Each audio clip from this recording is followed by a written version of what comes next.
We don't wait till the last second around here. We jump right into the shit. Let's go. What's going on, everybody? Going We're on, going to man? open mic night tonight. We are. We're doing an open mic night. I'm excited. I hope people actually show up for this thing, man, because I've got some money to burn in my pocket, and I only see campaigns in the future. Yeah, man. There's a few campaigns launching recently. There are. Billy Tucci's got something going on with Sheed and Graham Nolan.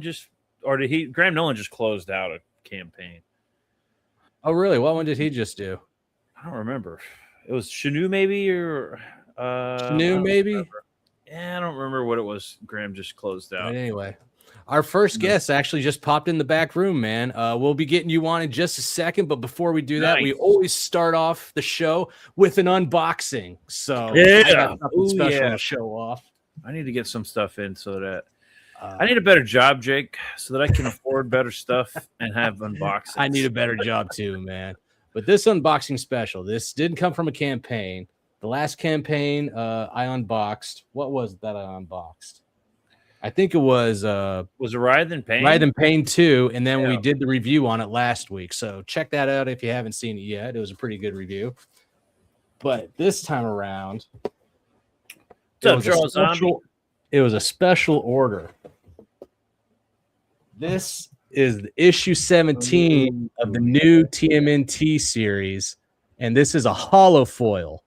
Oh, that's badass, man. That looks sick. Yeah.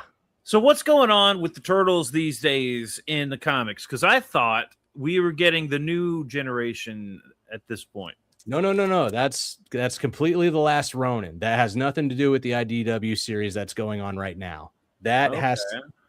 So if you remember, at the end of the series before they rebooted it, Donatello was sent back in time.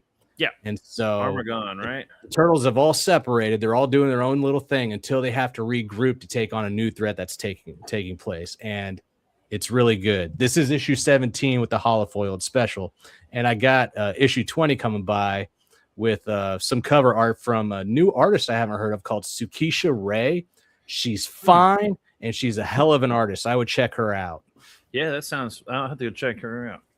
But if you know what I mean, her artwork. Oh, hell yeah. It's great artwork. But anyway, we're done with that. Tonight, it's open mic night. And of course, every creator that comes around here, you can get on here by clicking the link that is pinned to the top of the chat. Everybody's going to get 10 minutes to check out their campaign, talk about it, hype it up, tell us what's good.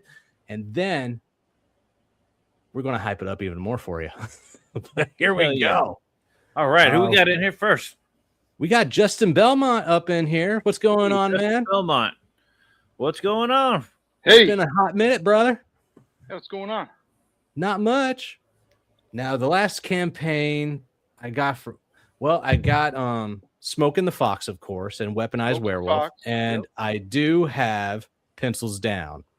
I'm going to say I'm a fan of Weaponized Werewolf and Smokes the Fox. What do you got that's coming down the line now? Well, I got the Pencils Down Second Chance campaign, which has a bunch of new stuff. Okay. One of the biggest things from the campaign is going to be this statue. Oh, I've been seeing that picture pop around. Oh, is that a pencil sharpener? It's a pencil sharpener. No, it just holds your beautiful pencil. Okay. Drop it in the hole. Oh, you can are they going to get? Are they going to? Are you going to do pencils again with the Second Chance? I'm trying to get Diller to do one. Right now, I'm working on Smokes 2 is my main concern, my main priority. Oh, wait a minute. You said Smokes. What book is coming down? I mean, what are we doing right now? I got Pencils Down, the Second Chance campaign, which has this new statue. Okay. So I call it Lead Idol. Are different color? Are the colors going to be random for the backers, or is each one a different tier? No, you can pick whichever color you want. Comes in black, gold, white, and gray. And I just made a couple of those as prototypes to make sure everything looks good, works great. We spent about 3 months on this statue with the sculptor. His name is SJ.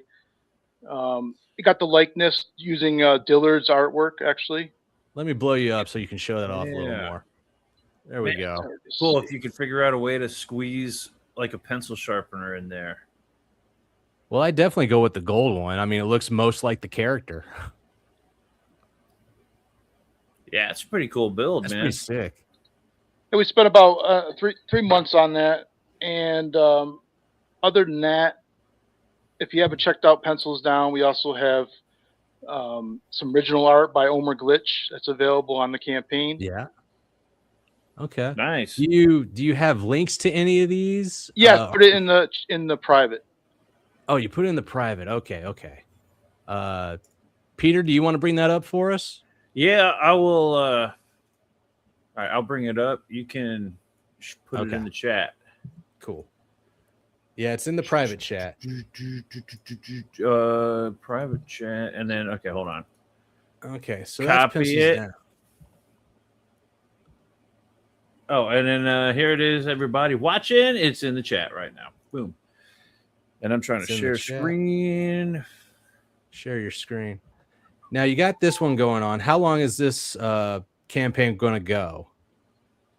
Right before I go to print, probably for the statue, which is going to be in October. So October. Just want to get some orders in, and my printer will actually print as many as I want. So it doesn't matter if I sell 5 statues or 500 statues. He's going to give me the same price on them. So I don't have to worry about getting a huge pre-order to get these statues made. So they're going to be very, very limited print run. Okay.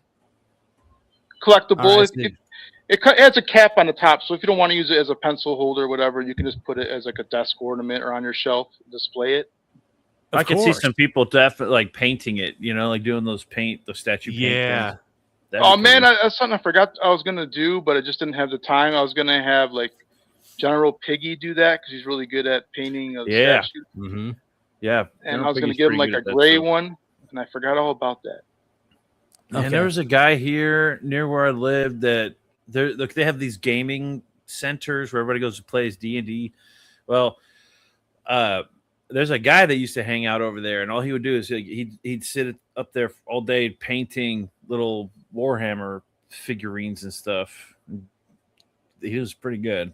I don't know if you'll have like a gaming center. You might be able to find somebody, or if anybody wants to ever get in touch with, find a painter that specializes in those kind of things. Scribe Comics, what's going on? He says, "Hey fellas, I'm still at work. Kill it, Belmont."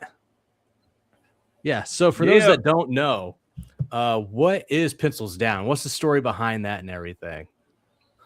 Pencils Down is this idea I came up with. I was high and I was thinking about the time and during COVID, the era where DC and Marvel were told to put their pencils down, the artists. It was unknown, because the comic book shops weren't open because of the pandemic. Right. So it was unknown. So they told all their artists basically put their pencils down. And so this idea came from that. And I was thinking, how can I make that work for a comic book? And I came up with this muscular pencil guy, and I showed it to Eric Hodson. He's the artist of the Little Mermaid. Okay, I'm still waiting on that one. Yeah, they're still working on it. I guess the lettering is taking a lot of time. So I think he got a new letterer. Instead of doing it himself, he's got a letterer working on it. But I know he's trying to get that book out. Pixel Trader. And so this is John Dillard. John Dillard.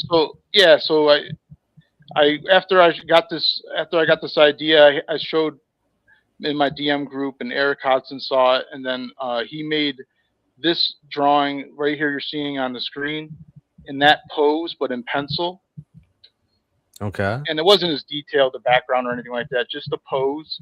And he nailed exactly what I was looking for in the character. Then once I saw him and how he was drawn, I was like, man, this will be a good comic book. And then I started going from there. And basically the story goes, an artist loses his job at the Big Two, and he gets really upset about it, and he wants to get revenge. So he has this idea to try to whip up summon a demon using his dusty Ouija board on the shelf. And what happens is his pencil falls onto the Ouija board, and Manifest Dead. And he's been drawing woke shit this whole time that he's angry, so he's angry at the artist. And it's it's a satire comic book. Hojo wrote it from the Mythicals. Okay. So I worked with him. I like. Oh, which cover was it that I liked? That is complete 90s, dude. All I see is a roided out dude with a high top. That's exactly what I see. Yeah, that's Corey Barton's cover. That's the origin story, basically on the cover, showing him manifesting over the Ouija board. And in the bottom right-hand corner is a little Easter egg I put in there. That cat. That's my cat Spock, who died a few years back. So I put him in there as like a tribute because I need a cat for the scene. Okay. He's like living in in a dirty situation and has like cats all over his house, and his walls are all torn up. And this one actually has a lot of Easter eggs planted throughout the comic, right? Oh yeah, you got. I remember all the covers had like a bunch of Easter egg stuff on them, right? Yeah, like there's Fanta's character and quite a few others. It started off with like one or two, then it turned into a thing of its own, like a mind of its own. Okay. I think this was my favorite cover out of all the ones. Who did this one? Sven Stoffels. Sven Stoffels. He's doing stuff for Ethan, isn't he? Isn't he doing? Yeah. What happened was, I showed the campaign off. Ethan thought it was funny because he did that song, "Pencils Down." It was a song he did. Oh yeah. And he liked the idea, and I actually asked him if I can have Cyberfog on the cover if Dillard can draw him, and he was against the idea. I knew it was a long shot. You know what I mean? Of course. And then he was on a live stream, and he was thinking of the book, and he had Sven on the stream with him. And he told him right there, he dictated this cover and said, "I know what, I'm gonna commission a cover for you, Belmont." And he did it live and told him exactly what he wanted. So it's number 2, Toupee Pigs, or what do you want to call them? SJWs. Yeah. And they just got wrecked. Their fingers are all mangled, and they were drawing like gay Superman or something like that. Oh my God, I'm so tired of that. That shit was so annoying. No shit. Every week, this other character is now like they're all dropping like flies. Yeah, making the son of Superman make out with Tim Drake was the worst idea that they could have ever had. I mean, they've done worse, but no, it's a bad idea. But what was one of the most egregious things to me was when Jean Grey was talking to Iceman, who I've read he's had girlfriends throughout the series, and they're like having this heart to heart. She's like, "Well, don't you know, Bobby? I've been inside your mind," or whatever she says. Like, "You're gay," and he's like, "I am." She's like, "You're gay." He's like, "I am gay." Like, never mind the fact that a telepath who can like crawl inside your brain and rearrange shit just told you that. That's not a Jedi mind trick taking place. Yeah. I mean, I knew she was the Dark Phoenix at one point, but I didn't know how treacherous she could be. Right. So we got Pencils Down, the second campaign. And Second Chance campaign with some new merchandise that I didn't have ready available on the first time around. Right. And there's 4 covers. So some people might have picked up, one cover and regretted it. Not getting another cover, so there's an option to pick up another copy if you're looking for that. I got some copies left, but I want to keep some for myself as well. Yeah. But this is a cool cover too. Yeah, I like that one. That's Dillard's cover. Since we did all these comedy covers, I told him I wanted something serious, like a 90s serious, powerful, over the top kind of cover. And we have Frog G in the background, which was originally, like I said, it was going to be Cyber Frog was the idea. And I said, you know what? I'm going to get Frog G on there. I'll ask them. And those guys agreed. And actually, Sven is actually in the background behind number 2's head with the white shirt leaning back on the dumpster. Oh, that's Sven? Yep. That's cool. All right. So this is Fun My Comic, right? I got a question. Yes, Fun My Comic. is this a storefront or is this an actual Second Chance campaign? Yeah, it's my storefront that I just added new tiers stuff? to. If you grab that right there, is a statue.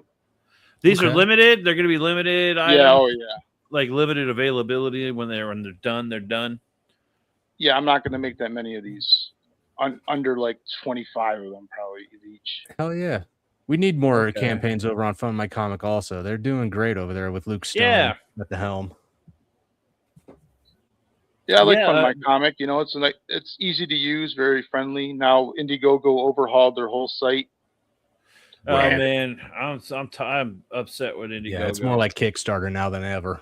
I was looking at some books and I was about to hit the back. I was about to start backing, and then it starts telling me all this shit like, well, you might get charged at a later date for shipping. And then I told Joe Sontag about that, and he's like, "Oh yeah, my campaign's not like that because there's like a switch. It's like a new feature that you gotta click on the button, change it up." I just went and bought Reaper Destroyer. I just backed it over on Joe's website. Nice. I am liking that people are doing more with their own websites. I'm interested to see what Shane's going to do with his. Yeah.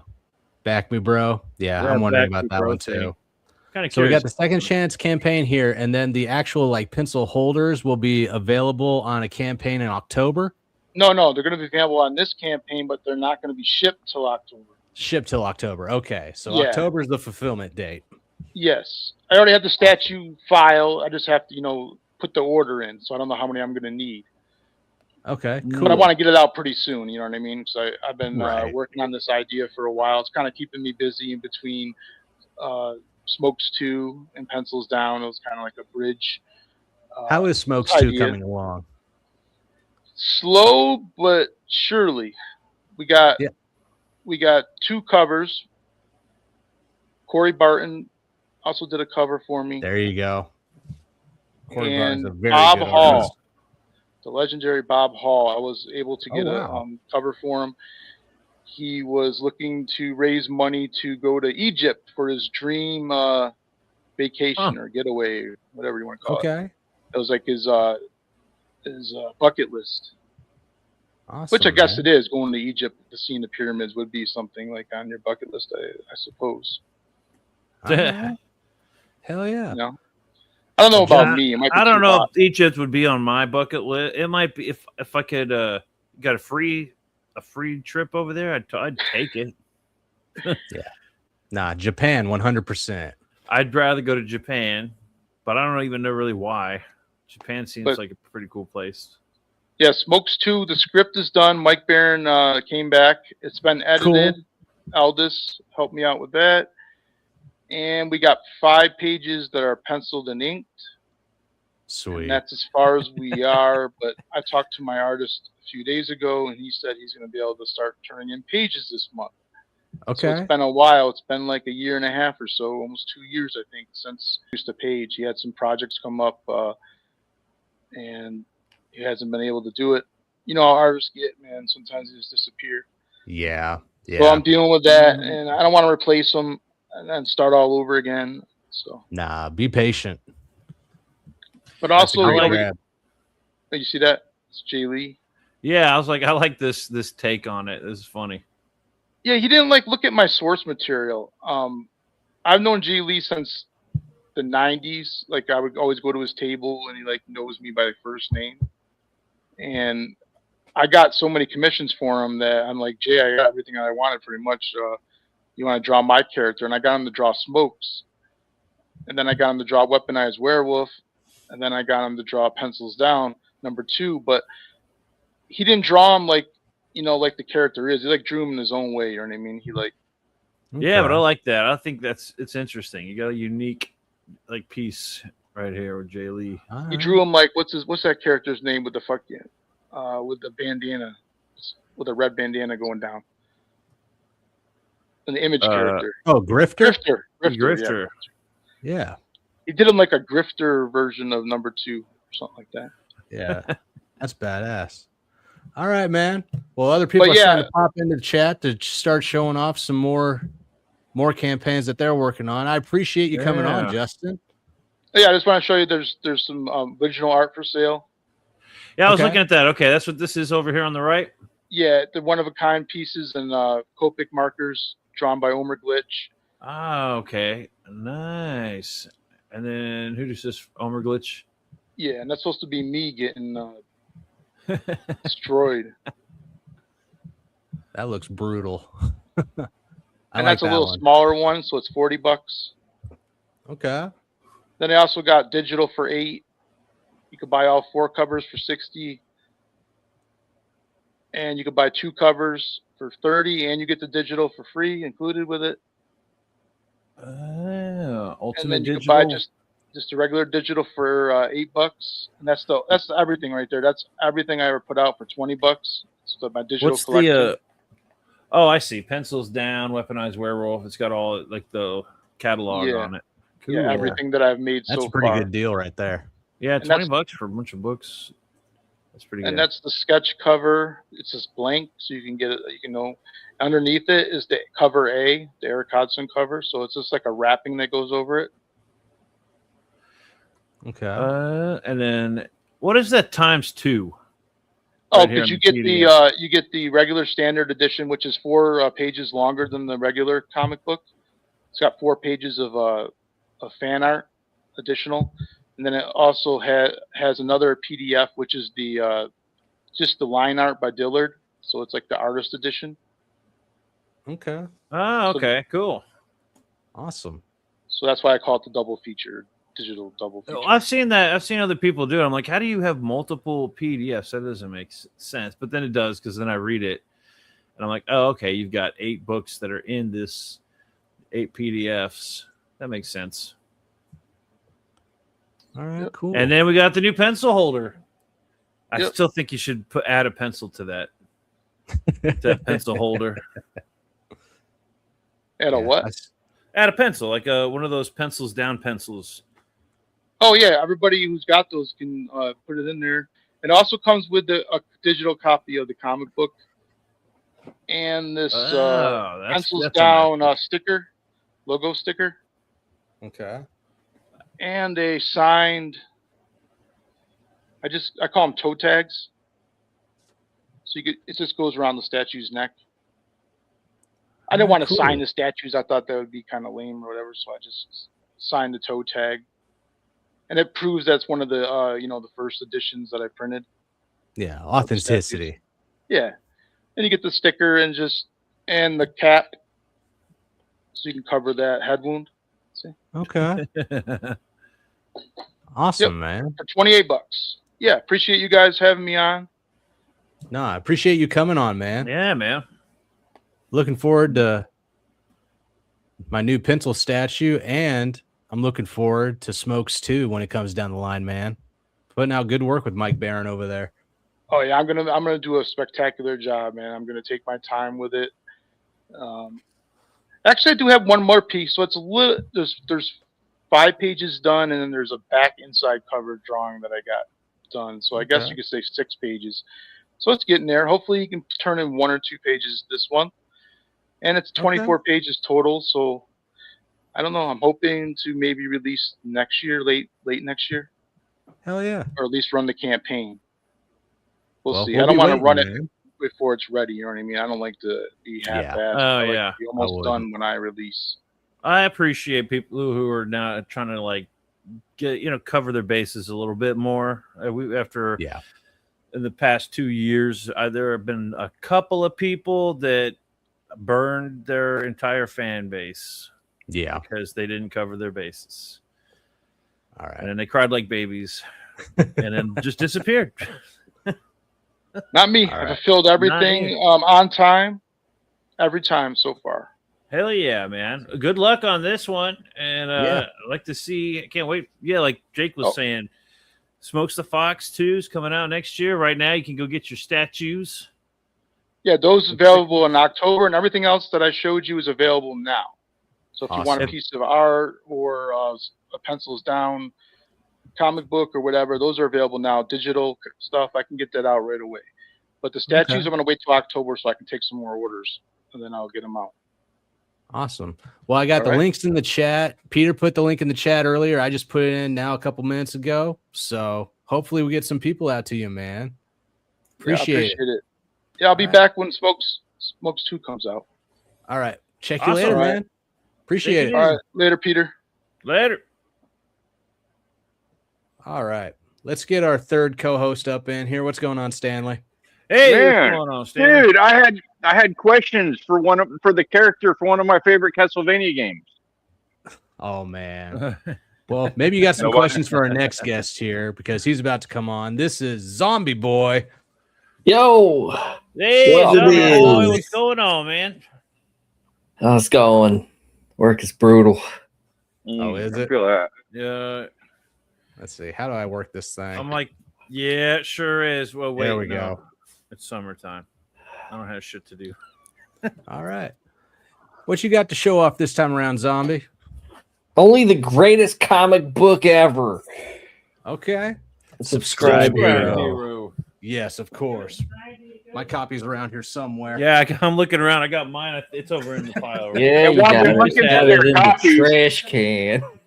For anybody who is interested in an in-depth, the whole detailed thing, just a couple episodes back on Jake's channel, we did like an entire episode dedicated specifically to Subscribe Hero for good reason. So go back and check it out. It was a good episode. I don't know how much Zombie hates us after it, but I love it. He actually came back the next week, and we talked about it. About all we had some criticisms or questions. Now the problem was that Zombie didn't have enough criticisms for us.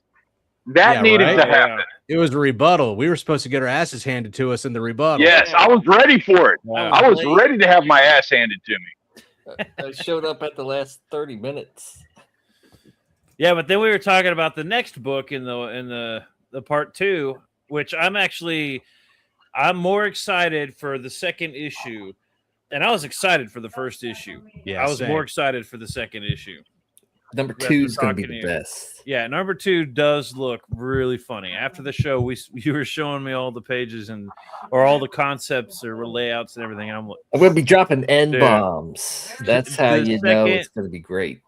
Is that the measure of it? I like that. That's like the bar. You're like, you know what? Going into episode 2, we don't have enough N-bombs. Yeah, all the things we had to say about the first one. The second one, I think, is going to be like it's going to live up to its. He picked an audience. Let's just say that. That was one of the criticisms was pick an audience, and then he's like, okay. The second issue is going to be fucking off the charts. Well, right now you can get the first issue. How fast? You called it perfectly that this is like the yellow text in Star Wars that leads you up the background, the origin. Yeah. And then number 2 is like where it really starts because he's on Earth and he's assimilating into a superhero society. But this is the origin story, so you know where the character came from. Yeah, so you have some sense of relativity. And man, I gotta say the storytelling and the artwork gets better from page 1 all the way to the end. By the end of it, it's like you're a completely different artist by the end of that thing. Well, thank you. Which is pretty impressive. Leveling up every time curious. You put a page down. I have to ask, what little like tidbits of amazing can you drop about the variant cover for the next one? I don't know yet. It hasn't come to my mind yet. Okay. It will come to me eventually. Well, for the people that haven't read Subscribe Hero yet, can you give them a brief summary of what it is that they're going to be in for issue 1?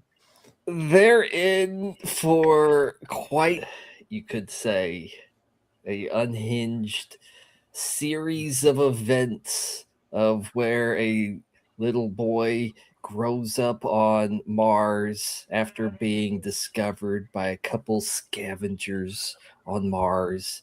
Okay. Striving to survive against the hellish wasteland that is Mars, which is a dumping ground for Earth, essentially, in the future. Right. But there's other nefarious beings on Mars as well. Like why don't we dump shit on Mars? it's there. I think Elon's trying to. Away. Right? Takes a few months to get there. But in my book, they use a little warp drive. What do you call it? A warp gate to get there in a couple like hours a mass, instead of a couple months. Like one of the mass relays for Mass Effect, right? Or a Stargate. Yeah, one of them gates. Not Bill. Yeah. So what I read is that Sedusa, which is the snake lady on the variant cover there, basically has some kind of like experimentation, gene splicing, or biomechanical warfare going on that she's trying to make happen to where she can create villains or superheroes or something. She wants more subscribers is what she wants. And in order to get subscribers, she needs more to subscribers. Controversy. And by controversy, I mean killing other heroes. But she wants to keep her hands or her snake tail clean. So plausible deniability. So she's trying to get an army. Initially, she's like fucking Candace Owens with better boobies. Yeah, it's true. Yeah, so her first idea is to like get a army of henchmen to do her dirty work, and that wasn't enough for her. And she then discovers or obtains Easter, our main protagonist there. You see him on the cover 1. And that is she a really cool cover. Utilizes Violatrix is a second character in the book, nefarious, not mastermind, but she's like develops all the technology that Sedusa is using. Okay. And she steals one of these proto suits that gives him super speed and reflexes at the cost of like energy consumption. So the more energy you put into this suit, the faster you are.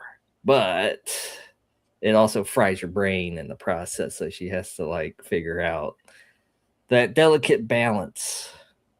Oh yeah, that sounds wonderful. Yeah, that sounds like a work uniform at like HEB.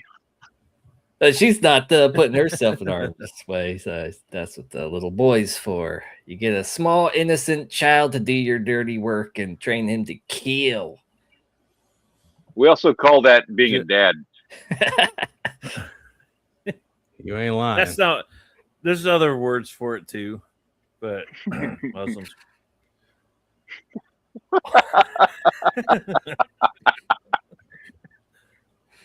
How would you describe? You two read this book, or maybe even 3. Stanley, did you read this book? We did. We all read through it. Yeah. I have the hardest time trying to summarize and pitch this book because there's a lot in it. Well, yeah, stranded on Mars, like you said, like stranded boy. A young child stranded on Mars is raised by a couple of scavengers who found him in the rubble or whatever, and then try to raise him as their own. When the bandits or whatever eventually get captured by ravagers or something, and then thrown into the world of the evil world that is Sedusa and her minions. And the boy ends up getting separated from his parents, where he is then forced and experimented upon to fight in the arena, the Thunderdome of sorts, for her amusement and for the long game of gaining subscribers. She needs building an army to take out heroes so that she can. I think that's.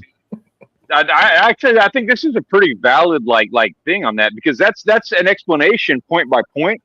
But you need the elevator pitch, and that's too much for an elevator pitch. It's like in 10 seconds. Like, how do you explain it? Like, a young boy, a young orphan boy is thrust into fighting against the worst evil in the planetary system for the sake of subscribers. Scroll up a little on this page. I do have a log line. Let's see if this is anything in bold right there. Our story begins on Mars, where a couple of scavengers discover an infant amongst the debris. Overjoyed to see new life, they named him Easter. However, raising a baby is no easy task, especially on the hellish wasteland of Mars.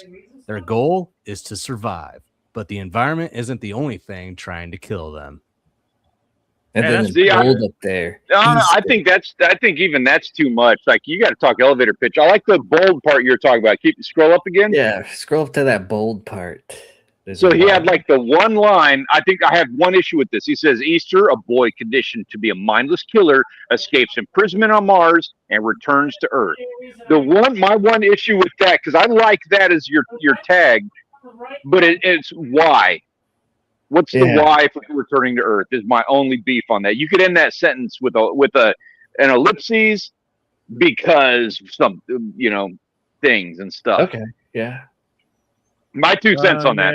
Yeah. There's 1,000 ways you could do that, and I'm not saying mine's the best, but the bold text is that's the best tag I've heard yet. I agree. Easter, it is a good one. Spent a lot of time working out that log line to just condense it down to like one sentence. Yeah, I hear that. Have you ever actually done a pitch in an elevator? Like, that is exactly how it goes right there. What, like you go from like the first floor to the second floor and throw a pitch? I mean, yeah, you got to like get into the mindset of like how the elevator pitch is. Like, you're sitting in the elevator, you're tired, your Starbucks is half empty, and it wasn't as good as you expected it to be. And then all of a sudden, XXX person walks into the elevator, and you have 10 seconds to cold open, explain like this pitch thing that you have, and sell them on it. You know what I mean? Like, you're not in the right head frame. You got to have that line. As a YouTube person, it's like you always have that whole like thing that the trope that you can fall back on. Be sure to like and subscribe and blah blah blah bullshit blah blah blah.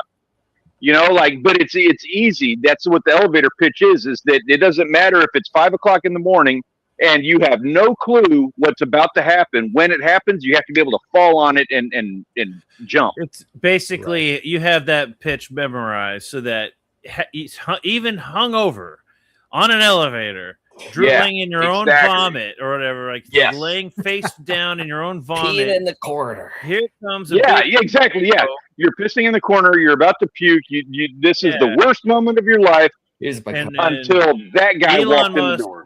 Elon Musk walks in the elevator, and you've got 10 seconds to not throw up on him, but give him that memorized pitch. And if it's don't mind the puke in the corner. Let me tell you about Easter. Yeah, he'll be so distraught that you'll have his attention, and so all you have to do get the words out, and they'll be so profound that even covered in vomit and piss, you gotta piss on their shoes. Come to my office. I mean, it doesn't hurt to be memorable. And then it'd be like, I'll be there Monday morning. Don't stop pissing while you're pitching. Yeah. Don't stop. Your pitch needs to end before the stream. He'll definitely remember that. Shoot. Hell yeah, man. So how many pages? This is another selling on this. Hold on. Sorry, Jake. No, 100 pages, right? This is a 100-page 100-page book. I'm glad you brought that up. It's a graphic novel. And how much is this book? 100-page $25 reviews. And plus shipping. And then how fast is someone going to get this book? If they order it today. 2 days. Typically. 2 days. Yep. That's better than going to the mall. And you are not like pound for pound the value that you're providing on that. I completely sign off on. Yeah, man. I think you deserve a huge pat on the back for that. Yeah, we got to get you on like Ethan's. We need more people doing that. That would be really second nice. Book, especially. Yeah, no kidding. That second one's going to be banger. I'm already at like 90 something pages and thumbnails. Yeah. And I'm not where I want to be yet. So it might be longer. Well, it's okay. You're still putting out the first one because you did it in secret. You made the book and then didn't tell anybody and then just cold opened it. You just put it out there. Well, that wasn't by design. Originally, I was gonna make an Indiegogo page but I was like 80% done already by the time the Indiegogo was about to launch, and then they sold it to some other company and completely changed everything and really fucked the shit goose on that one. And then I decided to make this website because that was way easier and it took less personal information, and I was able to get it connected to my bank account easily. Which we had the link in the chat right here. Jake put that out. Yeah. Is that subscribehero.com? Subscribehero.com. Right there. Man, I actually liked it. It was easy, dude. You just go in and you buy the book.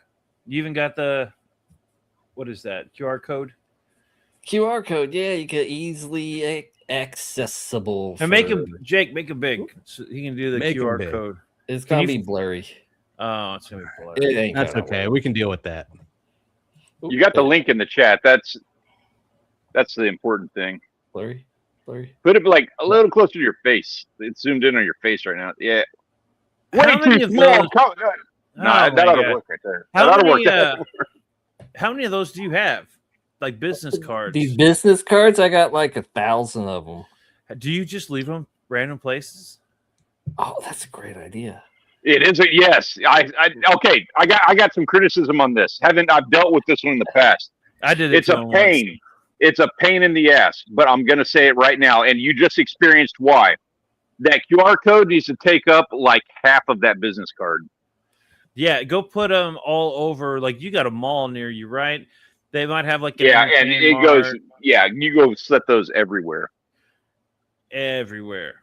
Yeah. Comic book shops. Great Subway. idea. Yeah, you put it go put it in front of racks at the comic book store. Just go slip them in.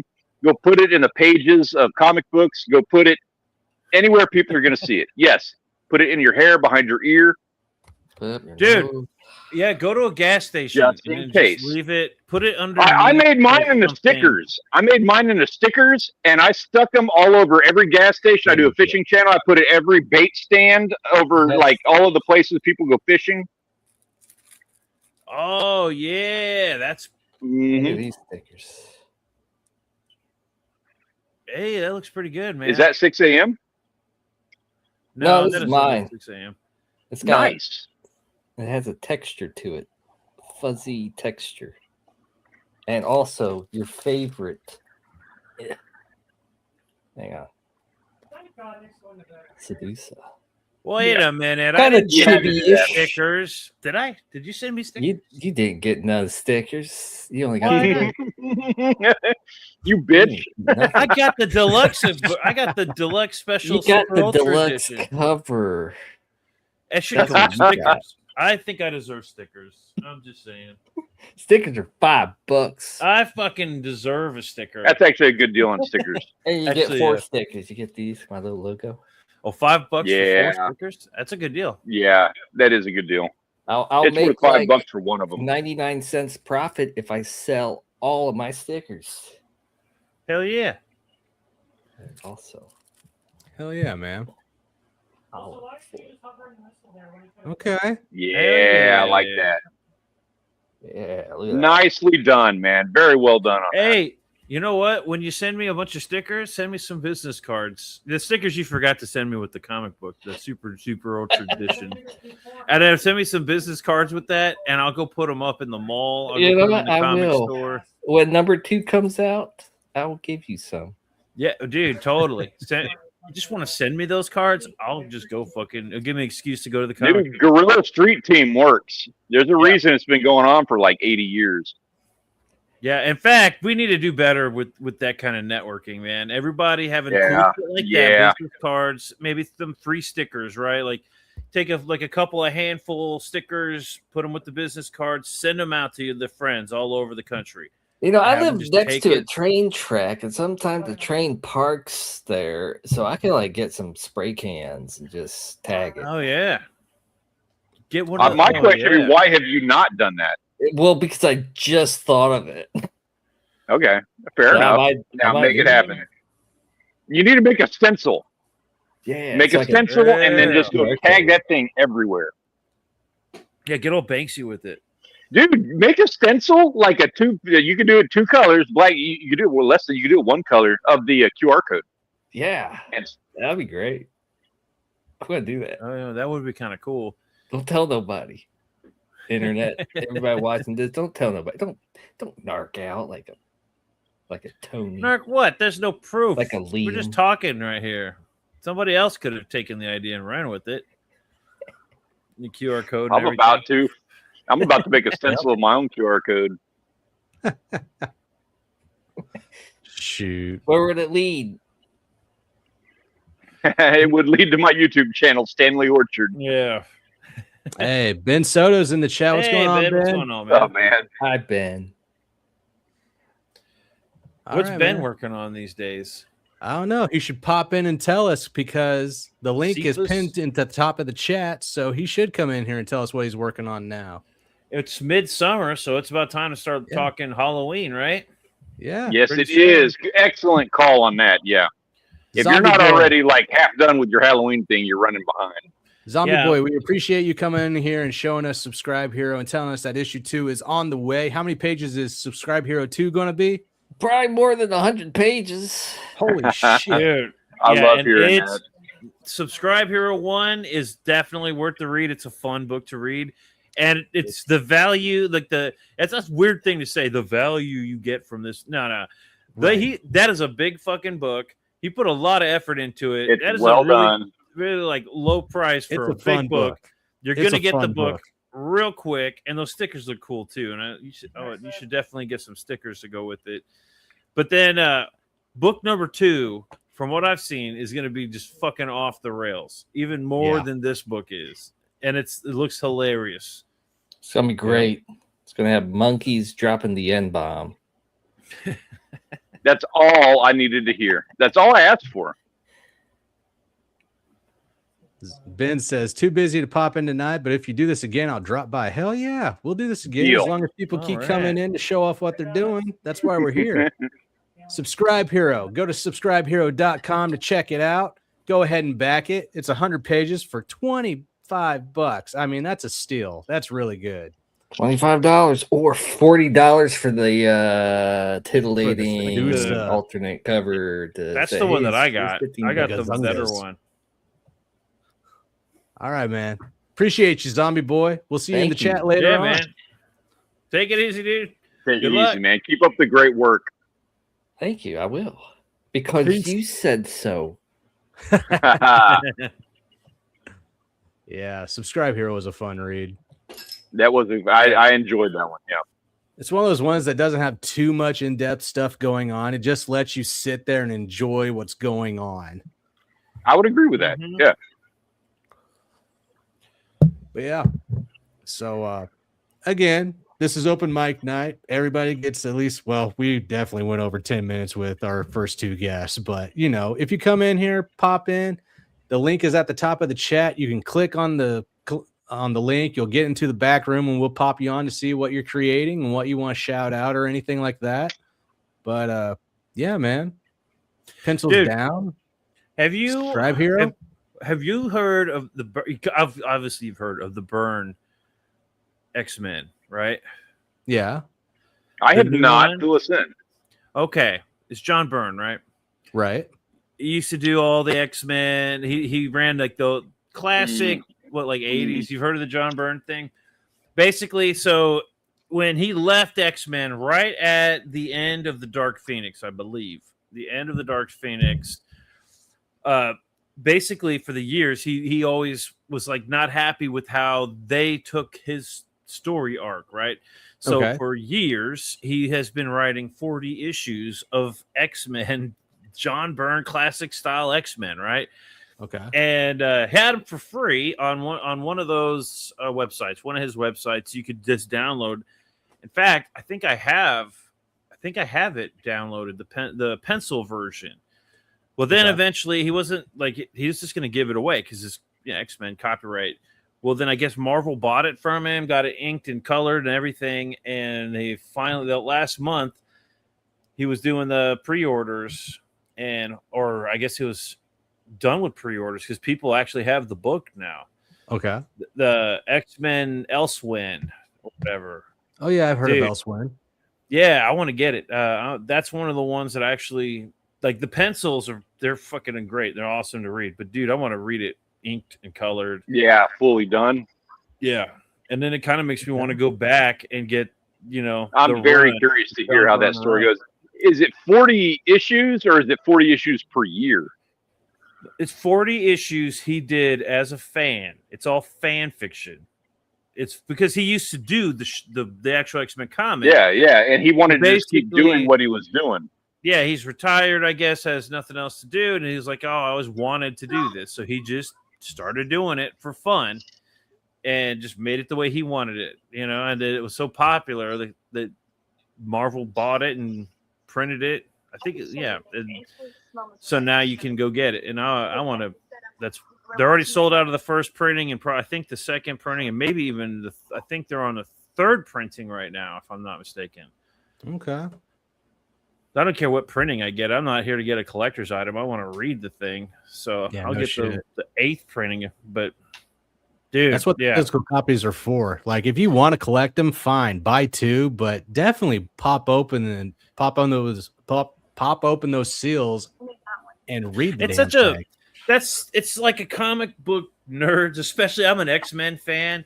It's like how did Ethan put it? It's like if the Beatles released an like an album, right. Like it's 4 albums that they had previously recorded but never released. Yeah. And now they're fucking releasing it. It's like, holy shit, dude. This is amazing. Like I bought this special edition holofoil for issue 17 of TMNT, but I'm going to get my greasy fingers all over it and still read it. Might not open it as many times as I do other issues, but that's why you buy 2, right? If you're a collector and you want and a reader, there are people who collect, there are people who read, and if there are people that do both, buy 2. Exactly. Like if you were just buying the speculator thing, if you're just buying it to keep it in, like you're doing a disservice. Well, you're buying it, it's supporting a project, and if you think you get money out of it, there's nothing wrong with that either. Yeah. But we create but we create so that people can enjoy. If you're just 100%. A speculator market, whatever, you appreciate the support. We appreciate the support. Okay. But so we've had 2 guests on so far, and they did go over 10 minutes each, which is fine. We didn't really have anybody waiting behind them or anything. But if you just joined us, it's open mic night. If you got something that you're working on and you want to share, or if you want to share somebody else's that you enjoy, share it out here. The link is pinned in the chat. You can pop in. We'll get you in the back room and we'll pop you on screen and let you give your little spiel, your little elevator pitch, whatever have you. Vomit color. You're in an elevator and you're covered in peeing in the corner. Elon foot steps in. Yeah, well, Elon, he was in the other elevator. Now you get like Don Trump Jr. walks in. Right. And he's just like, oh, man, I wish I had something to throw money at. And then you're like, well. And then you just got to regurgitate without throwing up your pitch. And you make sure that your pitch is so good that, even Don Jr. is like, I like your pitch. Clean yourself up and we'll talk on Monday. All right. I'll go ahead. Well, I don't see anybody else in the back room right now, so I guess I'm doing this. Yeah, Brother Kit. Oh, man, I need to color these cards. It out. Now, this is my book over on Indiegogo for the sign-up list, all right? This is one that I've been working on for a while. This is called Brother Kit. Brother Kit is a cyberpunk sci-fi comic inspired by the classic Brer Rabbit folktales, reimagining their tricksters, rivals, and morals in a world of aliens, advanced technology, and deeply flawed heroes. When Devin joins the mysterious organization known as the Warren, he's promised the chance to protect humanity alongside fellow operatives Sister V and Brother Atlas. But But as each mission pulls back another layer of deception, Devin begins to question whether he's becoming one of the Warrens' champions or merely the perfect pawn in a far more sinister plan. Now, for me, that is an elevator pitch. That is good. Practice and ready to go. And I like that you have the artwork plan. Who's the artist right here? Yeah, me too. Well, this one is Elliot Rodriguez. I know this. right. I know Elliot's art. So this cover here is by none other than Elliot Rodriguez. This is my favorite cover that I have so far, but I'm actually getting a little ballsy. I've got multiple covers to take place on this one, but my two favorites are here. Elliot Rodriguez having Brother Kit, Brother Atlas, and Sister V right here, just going through it, Atlanta, Georgia, in a futuristic setting. And then my other favorite is this one, which is like an homage to an IDW TMNT where Michelangelo is flying through New York City. Yeah, I love this too. I just wish that he was a little bigger on the cover. Which, you know, there's enough there that I think it's 300 DPI, which means I can stretch it out enough to actually like be a cover without it like pixelating. Not even the background. And the background is like perfect. Right. He needs to be blown up a little bit more. I hear you. But that's a cool cover, actually. There's another piece of artwork that has some it's got like that splash. It's Brother Kit, and he's like on his little skateboard thing, hover skate pads. Oh, I know what you're talking about. And it's got like that, it's like that explosion, but it looks like, I don't know, that cool splatter design. Let me see if I can find it real quick. I like that style. I like this cover better, but I like that stylization that they did. So this cover is by Chris Fulcher. I found him on Twitter or X, whatever you want to call it. Amazing artist. He's very versatile and getting into all different kinds of styles. But I like the scratchy art, right? That's my favorite kind. You know, that's what I use with Cobalt, with Erwin Arosa. But this cover and Elliot Rodriguez's are my two favorite covers. I'm looking for that other one right now. Because I know exactly which one you're talking about. Hang on. I believe it's this one. Yeah, I like how. Yeah, I love that style. So this one's is interesting. Like I would do something different with his pose. This one's actually an homage to Chainsaw Man Volume 1. Okay, yeah, I can see that. Yeah. No wonder it kind of like caught my eye because I actually have that Chainsaw Man. Oh, you do? Yeah, it's a long story. I didn't buy it, but sure, it was basically given to me. Let's just say I've got that one. I've got this one by Chris Fulcher. No, wait, this one's by Elliot Rodriguez. My bad. And then of course I have Chris Fulcher's. But yeah, those two are my favorite right there. And then I have some posters being made because I am going to have posters on this also of Sister V and Brother Atlas. Let me see if I can pull those up real quick. I think I have them. Oh, this was going to be either the trading card or a poster. Let me know what you guys think. This is Brother Kit in the dark alleys of Atlanta in the cyberpunk setting. Oh, yeah. I like thought that. Was pretty badass. That would make a good trading card or a poster, both. You know how badass that would make one of those glow light posters? Oh yeah, blacklight poster. I was thinking that. Yeah. I would brighten him up a little bit because he kind of blends in the background, but you make that gray, you make it more purple, like a brighter purple color, and then hell yeah, he'll pop. This would be a badass day glow poster. What do they call that? No, it's the blacklight posters. Yeah. So that would be freaking epic. I actually have 25 pages of Brother Kit already inked and colored. We're not playing around. There's a lot going on in this first book. It's going to be 68 pages. Hell yeah.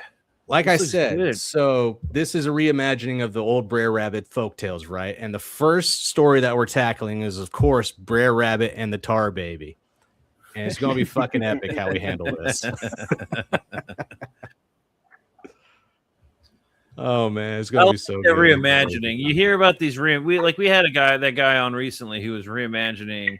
Oh yeah, Three Brothers Gruff. Yeah, that's interesting. That like the concept, but I'm a sucker for sci-fi and the cyberpunk thing, the futuristic. Stuff. I am too. So like I don't see enough of the cyberpunk thing anywhere. Oh, dude, there was a comic book. Okay, there was one that looked amazing, but it's okay. Hold on, let me remember this correctly. One of my I like anthologies, right? And Alterna Comics has an anthology called "It Came Out on a Wednesday." It came out on a Wednesday, and some of the earlier issues had a story that was continuation called Hellbringer or Hell something, and it was like holy shit, this is a really cool fucking idea for a comic book. Yeah. And I actually looked it up because I was like, well, hell, It Came Out on a Wednesday was really good launching point for some of these guys.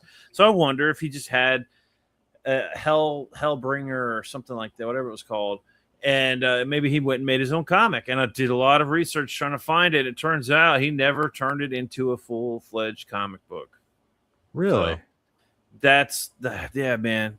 Anthologies had some. I want to start talking. I think that's going to be something I'm looking at doing videos on over on my channel, are like comic books that should have been, right? Or things maybe you've never heard of in the comic book industry. I would love a series of videos like that. Like seriously, I would be glued to it. I just found out. I just found a story. I just learned about a figure in comic books history. I've never heard of him before, but I don't know. I just found like this treasure trove of interesting stories regarding people in the comic book industry, and that tied in with cool ideas that no one's ever heard of because they disappeared. Like Blood Fist. Blood Fist would have been a really cool comic book had it not been so cartoonish, and I could show all of that in upcoming videos. Awesome. So if you guys go over to Indiegogo.com, type in Brother Kit, you'll see Brother Kit is at the sign up stage. We have 122 signups right now, looking to get a little more before we get ready to go. We are 25 pages, fully colored and inked, getting ready to do some lettering for the first 25 pages. It will be a 68-page book.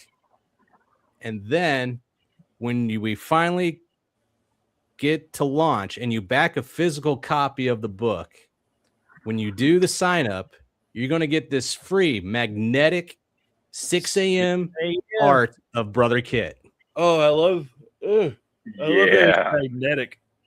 I have a whole bunch of magnets were there. I love magnets because they're reusable, of course. They're magnets. So you don't just stick it on something that you may not use forever. But I've got a whole side of my fridge. It's got nothing but all my same here. Magnets, dude. I love them. So yeah, go sign up right now, and then when you back at physical tier, you'll get this magnetic magnet of Brother Kit when you back a physical copy of Brother Kit. This is going to be an insane story, and I have so many more stories to tell after this first issue. Of course, my favorite cover is going to be the one by Elliot Rodriguez, and then I have one by Chris Fulcher. You can find him on X or Twitter if you enjoy his art. He's very versatile with his artwork. Let's go check him out. He's a great artist. I do like this piece. The more I look at it, the more I'm like, hell yeah, I like this. But yeah, I'll say it one more time. Brother Kit is a cyberpunk sci-fi comic inspired by the classic Brer Rabbit folktales, reimagining their tricksters, rivals, and morals in a world of aliens, advanced technology, and deeply flawed heroes. When Devin joins the mysterious organization known as the Warren, he's promised the chance to protect humanity alongside fellow operatives as each mission pulls back another layer of deception Devin begins to question whether he's becoming one of the Warrens' champions or merely the perfect pawn in a far more sinister plan. Nice. Exquisite. Go sign up. When are we launching? When are you going to launch this book? I'll tell you what, when I get to 150 signups, we'll launch. We're at 122. Right. Y'all hear that? Go sign up. Brother Kit. The link is in the chat. Brother Kit on Indiegogo. Let's get Jake to put his money where his mouth is. I've already put more money before my mouth. But yeah, what? Speaking of the guerrilla warfare we were talking about with those business cards, we've got to go start raiding chats. We got a new guy up in here known as Zever Comics. Bro, if you got something working on, it's open mic night. You can hit the link at the top that's pinned at the top of the chat. Get in here and talk about it, man. We're happy to have you. Is it pinned in the chat? It's pinned at the top of the chat. I don't see it pinned. I see it as the first comment in the chat. I could have sworn I pinned that shit. I don't have the option to do that. Well, see, I have to pin it through my YouTube app on my phone. I can't pin it here in the green room, so I had to do it off my phone. So it is pinned. Yeah, that makes sense. Well, I'm in YouTube. Big says not pinned. Shit. Oh, wait a minute. No, it's not pinned. I have it highlighted, but it's... Or is it pinned? Yeah, it's pinned, but it's at the bottom of the chat. Why the hell am I even looking at? Hold on. I might be just retarded. No, okay. I'm scrolling, but it's pinned at the bottom. Who pins it at the bottom of the chat? I don't know, Jake. It is pinned at the bottom of the chat. Who the hell does that? That's so for anybody watching. We're trendsetters there. We do the newest, latest, best. When we say top of the chat, we mean like the top, like the bottom.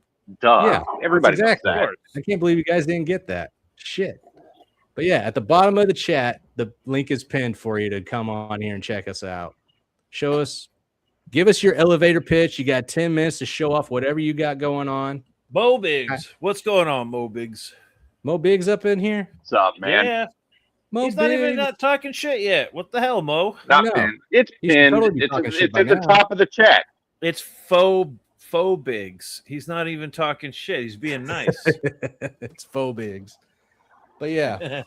And you can trust me to fulfill my campaigns because I already fulfilled for my other series, Cobalt Issues 1 and 2. I'm working on the third one in conjunction with Brother Kit. Yeah, but you got to get those. You got to keep those fresh, man. You got to do a relaunch, a relaunch, a second chance campaign, a storefront or something. Yeah. Should I do it on Fund My Comic or should I do it on Indiegogo? Chance because, well, it would because they're the first printing, right? So you're just unloading like old book, keeping it fresh. Yeah. It's called Cobalt Refresh. Mo Big says I don't want to scare any of the open mic dudes. Thank you, Mo. We appreciate that. Yeah. See, you're not used to Mo. Guy. He's a snarky guy. At least not until it's too late and they're already on panel. All right. So, yeah, we'll be waiting for you guys. We got another. Have you seen his PFP? He's been on here for like 10 minutes and nobody even noticed. Right. Who? What are you talking about? Mo Biggs, because he's got that black. It's just his PFP is just black like this. Oh.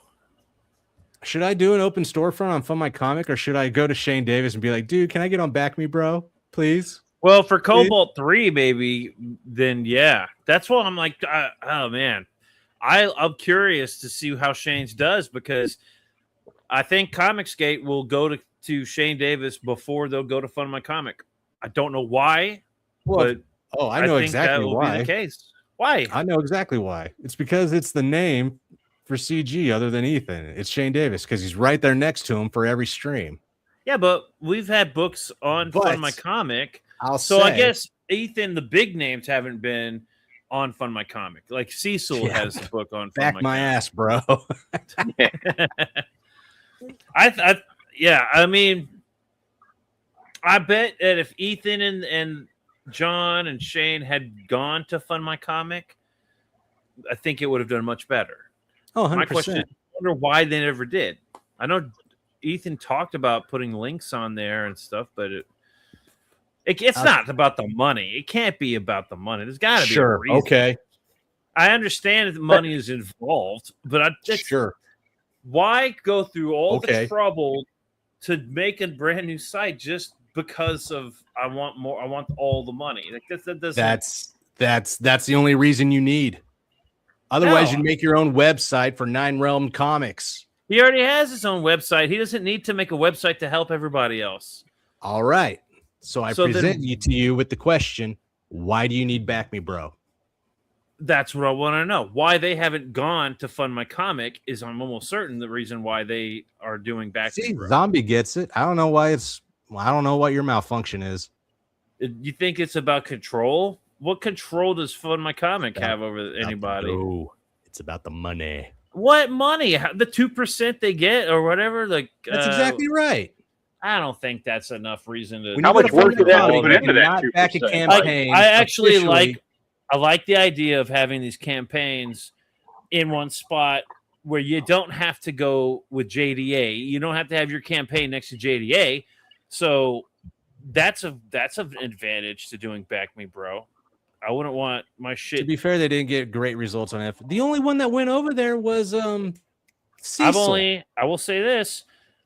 I've only had one book get fulfilled from Fund My Comics so far. Ooh, that's cold. Was that Pencils Down? No. I didn't back or did I? Oh, yeah, I do have a copy of. Did I back that or did you send that to me? I'm not sure. I back a lot of books and I back multiples. I have Pencils Down, but I don't remember if I backed it or not. But I've backed, so many books. I don't even remember what book I backed that came through Fund My Comic. Merkmaid. No, I haven't gotten that yet. What are those 2 issues with FMC that you have, Mo? Yeah. They don't give out backer numbers, which makes long streams less fun. Okay, that can make long streams less fun. That's true. The backer numbers were fun when you could brag about your backer number. And their mascots are all frowning while reading comics. I told Luke about this, and he just ignored it. Oh, that's cold. I drew one of the Dojo Kun one, where but I didn't make her frown. She just had like the hammer or some shit. I made her look badass. I don't even know if he ever put that out. I'm almost certain he put that piece of artwork out somewhere. Sure. Okay, so I'm avoiding that where that conversation could go. Well, I think because it could go places.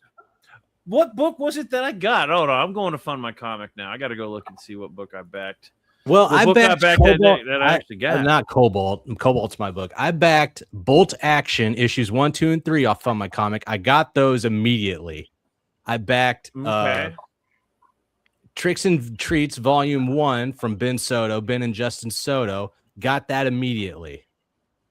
Okay. I still need to get Volume 2, and I need to get Cephas. So that's 2 books.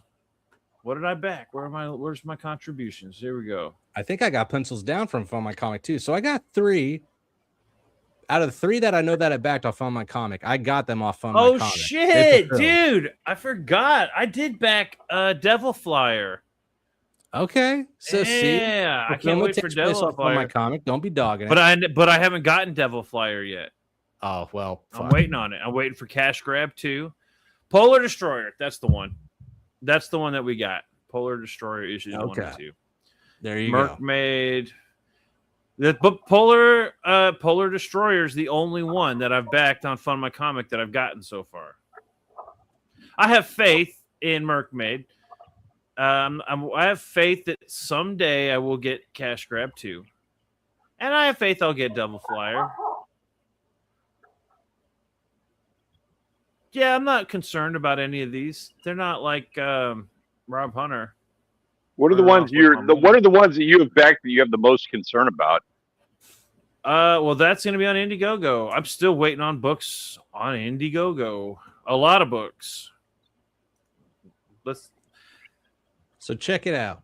Until people start hitting the link and coming in here to show off their projects and whatnot, I'm going to show off 3 that I've backed recently off Kickstarter.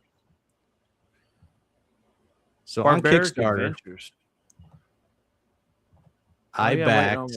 I'm waiting on Barbaric SWAT Cats, the first ever comic book of SWAT Cats by the original creators. Fucking love that art, dude. That is just awesome. Oh yeah, dude. That hasn't come in yet? No, I just made my actual payment. So they're getting ready to close up and get ready to start fulfilling.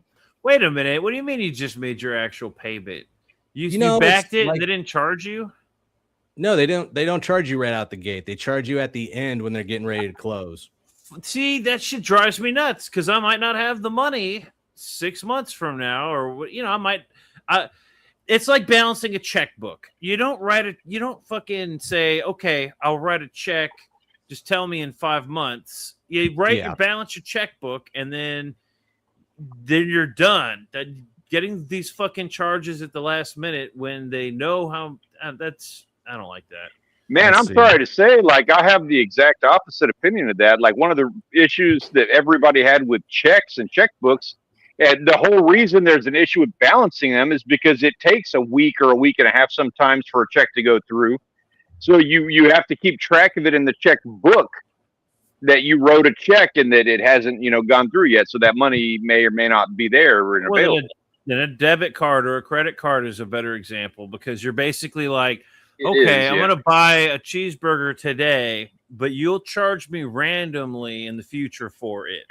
The problem with that is that you have all of these ones, like the ones you're talking about, where you backed them. I'm presuming they took the money, and now you haven't seen anything on any of those for a while, and you're not entirely sure. Like the whole thing about them taking money when it's finally ready to go is like you're not going to get these guys are not going to get paid until they deliver.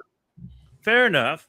That's a fair argument because once you get that shipping charge and you finalize everything, and they didn't just take it out of your bank account, right? I'm assuming they sent you an email and then you went and did the finalization process.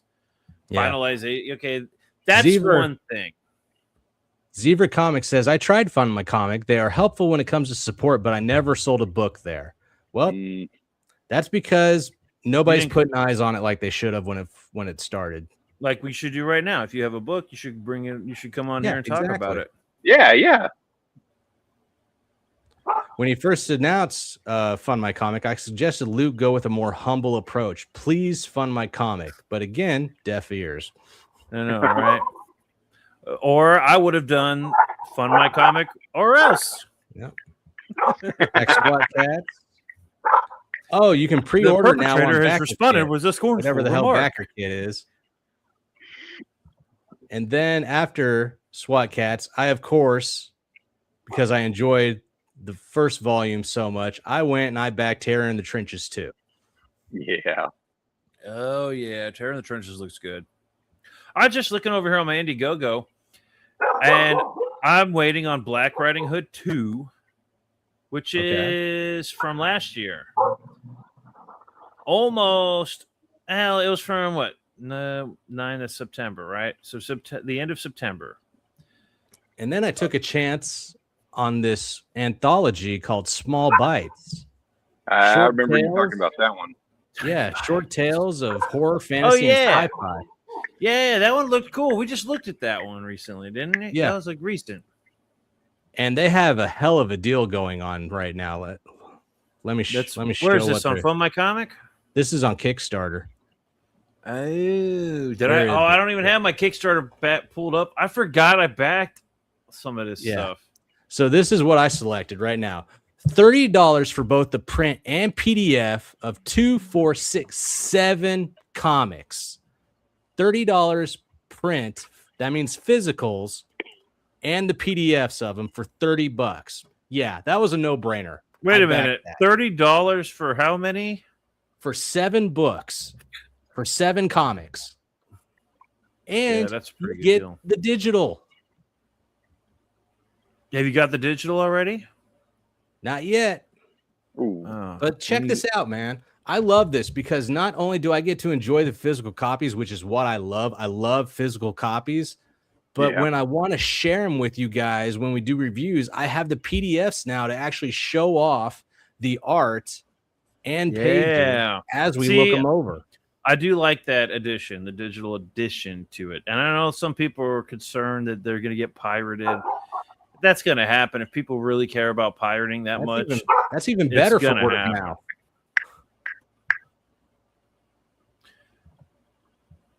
Is that Elliot Rodriguez? There he is. Deal. Yeah, man, get in here and talk about Ominous. Your ears are burning. Yeah, we were talking about you. I saw that artwork you posted the other day. Dawn of the Blood Realm, Dawn of the Wolf. I think I got that. Did I get Groken 3? Wait a minute. I backed Groken, the last Groken. I haven't gotten that yet. Did I? I'm not sure. No. Where did I back it, though? I don't remember where I backed it. I'm waiting on Barb. Oh, you know what? That's one good thing. Pledges and orders. It shows off the prices I paid. Shit. But yeah, off Kickstarter, I got American Bliss. I got The Cardinal. I got Reset Protocol. I got Battle Chronicle. That was a good book. I like Battle Chronicle. The Embrace comes to Kickstarter. Of course, I got that. I got every fucking copy of The Embrace 2. I'm still waiting on it, of course, but damn, do I enjoy Embrace the first issue. I like that one there. Yeah, Embrace was pretty good. And I think that it's got so much potential. He just needs to listen when it comes to later on issues. I know he's wanting to stick with the Spider-Man approach, but bro, come on. That idea, you could expand that idea out to his entire comic book collection and every hero in it. That's such a cool concept. Embrace is something that needs to go. That's a comic that can get put on the shelf with next to anything and stand out. It just looks good. It's a great concept. Yeah. The concept is cool. The artwork is fucking fantastic. This is one of those books that it deserves. It's like I would put it up there with like Spring Ball, Shantha Jetty. I love Shantha Jetty's artwork too. Yeah, and the art's fun. Dean James, he does a great job with the art.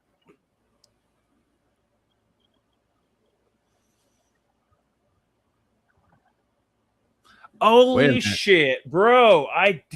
Oh, dude, we've got 2 creators in the back room right now. All right, so we got to go with the rule. We got to follow the rule. 10 minutes to give us your pitch, talk about your book, tell us what's going on with it, how far out it is, when can we expect it, what's going on with it right now, all the goodies. Let's go. First up, we're bringing in Elliot Rodriguez. There he is. Elliot, what's going on, guys? What's going on, I was Elliot? sitting backstage for like 10 minutes. Really? Same here. Bro, Jake did that to me before the show started. I was there for like 20 minutes in the back room sending him text messages. After he chewed us out for like not being there. This is Jake in the back room. Okay. Elliot, you got anything to share for us for the screen, or you just want to talk about it? Yeah. Hold on, let me pull up my stuff. Where the fuck is my copy at? I know I have it around here somewhere. My stuff. Barbaric Adventures. That's one that I bet. Got it. Waiting on. Oh, nice. Sweet. Wait a minute. Are you working on this? Thanks, Jake. Are you doing this one again? Boom. Yes, this is his book. Well, no, this is that's the preview. This is the preview book. Yeah, that's awesome. Oh yeah. I saw pictures though. Yeah. I've been sending out like just like little snippets of artwork that I've been working on so far. And on July 16th, that's next week Thursday, on my channel, I'm going to do a big art drop and just show off a bunch of artwork. I got concept art, pin-ups, I got sequential artwork, double page spread.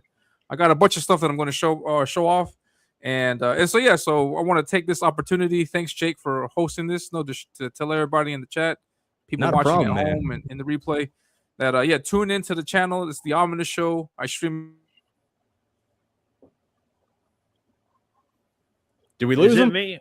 Oh, it wasn't just me. Oh yeah. My internet. No. It's Thursday. He said Thursday night. We're gonna get a catch for in a second. So we need to do something. Show coming up. He's going to be talking about the artwork in his upcoming comic book, the actual Ominous book that he's putting together right now. He's going to be showing off some artwork on his channel. Did he say Thursday? Thursday. Now, go check it out. And you can watch this mug for hours. Yeah. Elliot usually does morning shows, which is cool because if it's slow at work, I always tune into him. I actually was able to catch like the last hour and 15 minutes of his show today. Boo. Dude, he was lucky that was the face he was making when it froze. That was a good one. StreamYard is really great about picking like the most insulting faces when they do that. Yeah, exactly. He gave out his first preview book, and it was fun. It's like a mix of Zelda with not Thundercats, but like He-Man or something. But Zelda is a good. Yeah, there's a lot of. I totally got the Zelda vibe. Yeah, I got the Zelda vibe from it, and of course he did the cover for Brother Kit, the main cover and everything. He's a great guy. He's always having people on, having fun on his channel. Yeah. Highly recommend Elliot Rodriguez. Check out his channel on Thursday night where he starts revealing new pages for the actual book that's going to be taking place. He's got a lot more going on in this book this time around. It's like he's thought it out a lot more. He knows where he wants his story to go. I'm looking forward to it this time around. I like future sci-fi stuff with swords and sorcery. Yeah, you can't go wrong with that. Yeah, classic sci-fi shit. Sword, sorcery, magic, and sci-fi. Okay, he came back. Let's let him finish up. All right. Yeah, guys. Can you guys hear me? Yeah, I can hear you. Okay, my bad. Yeah, something was going on with my computer. It's messing up. Live hyping up ominous. Yeah, I think I might get cut off in a few minutes. So if I do, my bad, guys. I'll come back to finish the. Right. But yeah. So I'm showing off snippets of my artwork. I'm going to do a big art drop on July 16th. It's going to be on my channel. I'm going to do this at 10 a.m. Eastern Standard Time. So it's in the morning. I'm going to stream for a few hours, have some fun, and show off the artwork. And then I'm going to show you guys what I have. If I can bring this up. Wait, hold on. So that's 9. I like 9 goodies. Central. 9 Central, yeah. 10 9. No, it's 10 a.m. Eastern Standard Time. Yeah. Hold on. 9 Central. In the morning. In the morning. In the morning. Bright and early in the morning. On Thursday? On Thursday. All right. In July. Get your whiskey ready, guys. Dude, I ran out of juice.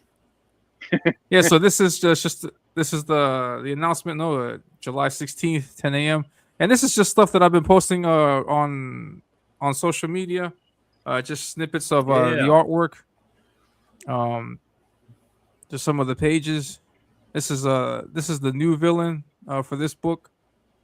And wait, scroll to the top panel. That top panel. All the right. last one. Is this a slaughter? Yeah, this looks panel's like a slaughter fest. Yes, you can say that. Hell yeah.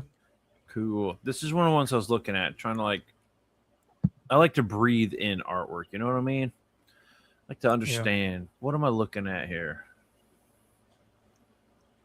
Oh yeah. Sugar Chris, he had to disconnect his hard drive. Then we got this establishing shot. I did this. I like that. Yeah. This is page 11, and this is a 10-panel page, and I had promised myself that I wouldn't do that much, but I needed it for this sequence. I'll show it off on Thursday.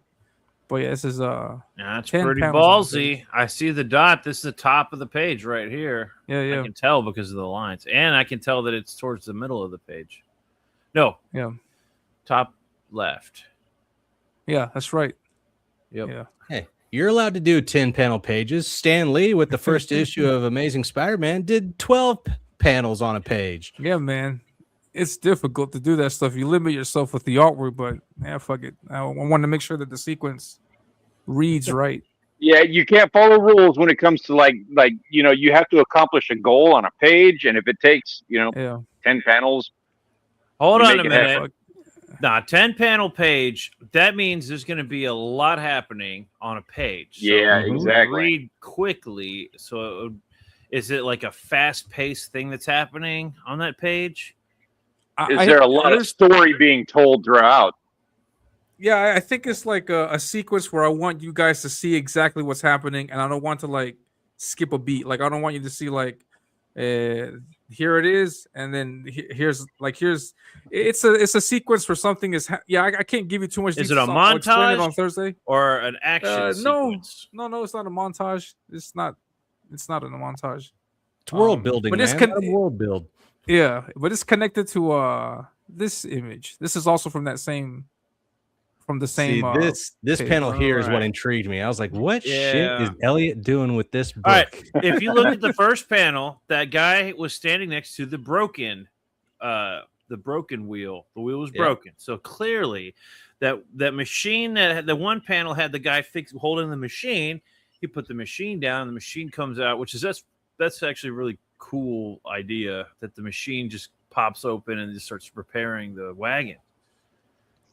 Yes, you got an inside almost story. Exactly it. Yeah, you got an inside story MacGuffin. That's what you got. Well, if that's what it is, then that's awesome. I don't know. I like that, like Inspector Gadget, like right, that kind of shit. You know what I mean? It's like impractical, but it's awesome. Yeah, and then this is a pinup I'm going to show off of the villain. This is a character concept art of a new character that I'm going to reveal. And then it's a sequential page. This is another pinup right here, and this is part of a double page spread. This part here. This is a house. I like how the vines are growing out of the mountain into that house. Yeah. What I don't like is that you're just teasing us with these little small tidbits of the actual page. That kind of hurts me. I'm just showing a little bit. Yeah, but you guys will see all of this, like the finished line art. Hopefully, all of it will be colored. I'm trying to rush to get the colors done. Are they after the box, the repair box? This looks like they're after that repair box. No, this is a different scene. This is a different scene. Okay, that's not the same box. Yeah. No, it's not the same. Oh, okay. We can go back to that character. Hold on. We can go back. This is something else. Yeah, that's the machine. I recognize that. Yeah. He's walking over to his wagon. Check out what I built. That's what it looks like he's doing. I built a machine that can repair everything. Yeah, Peter understands me. That's right. Yeah. Bro, like I said, I breathe in. Hell yeah. Now, how many pages is this book going to be? 62. I have it planned for 62, but it may be more. But it's a lot of work. Like yes, it's a lot of work. Mm. I read so much between the lines in that. He says 62, but it may be more. You know what I didn't hear? Like 50, 22. I'd love to hit 62, but Stars and Garters can't do 24, that. But half of that's going to be not the book. Yeah, so that's what I'm hearing with it. Is like the first goal is 62. Yeah.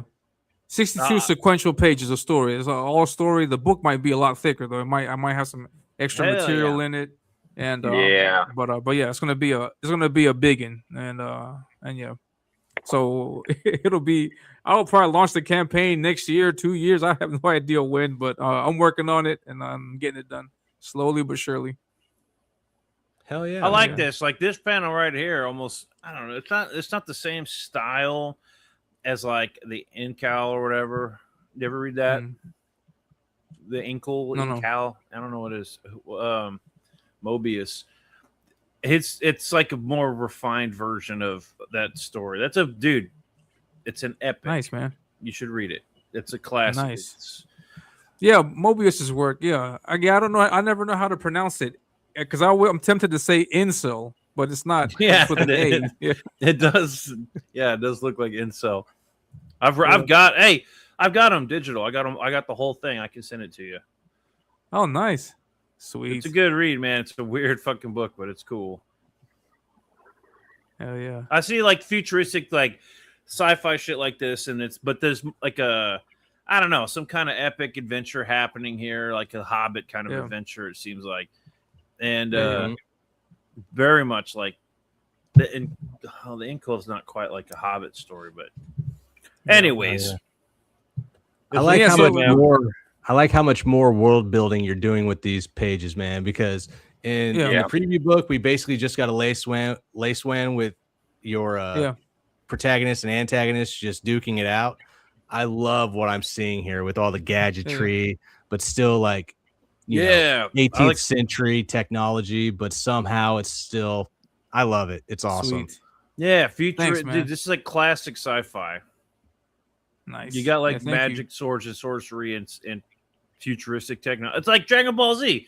Dragon Ball Z. It's like people.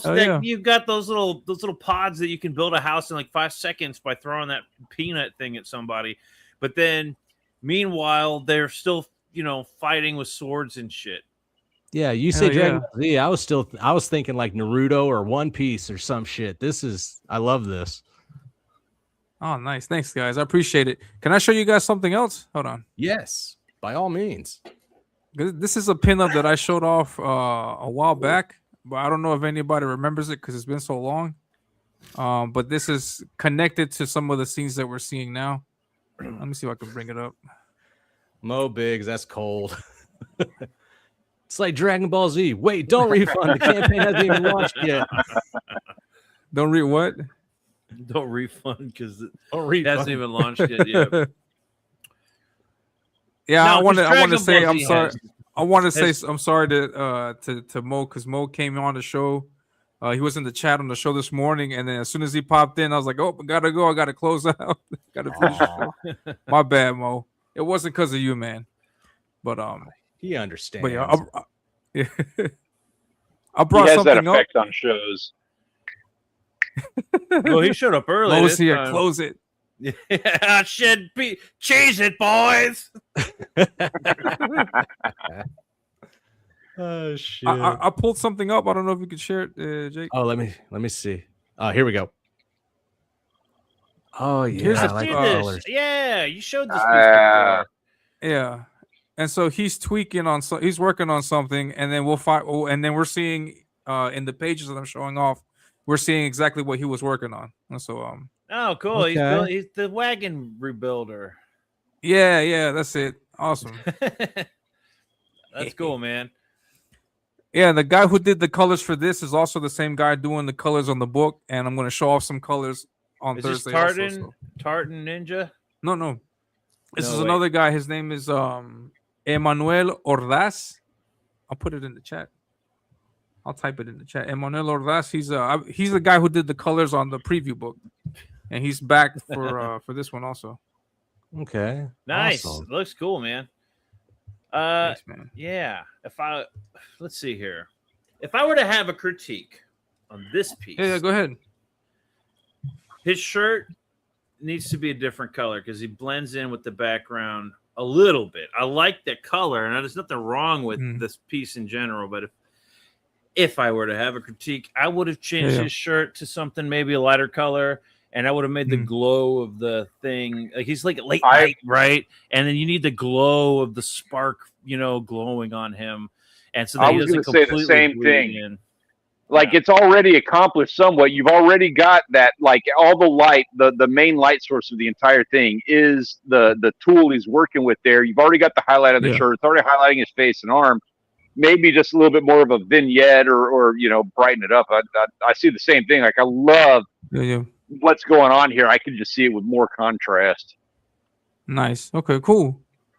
Awesome. I appreciate the it looks cool. It's a cool piece. Yeah, nothing wrong with it. Thanks. I'm looking forward to this new book, dude. It's completely going in a different direction than what I thought we were going to get with the preview book, and I'm digging it.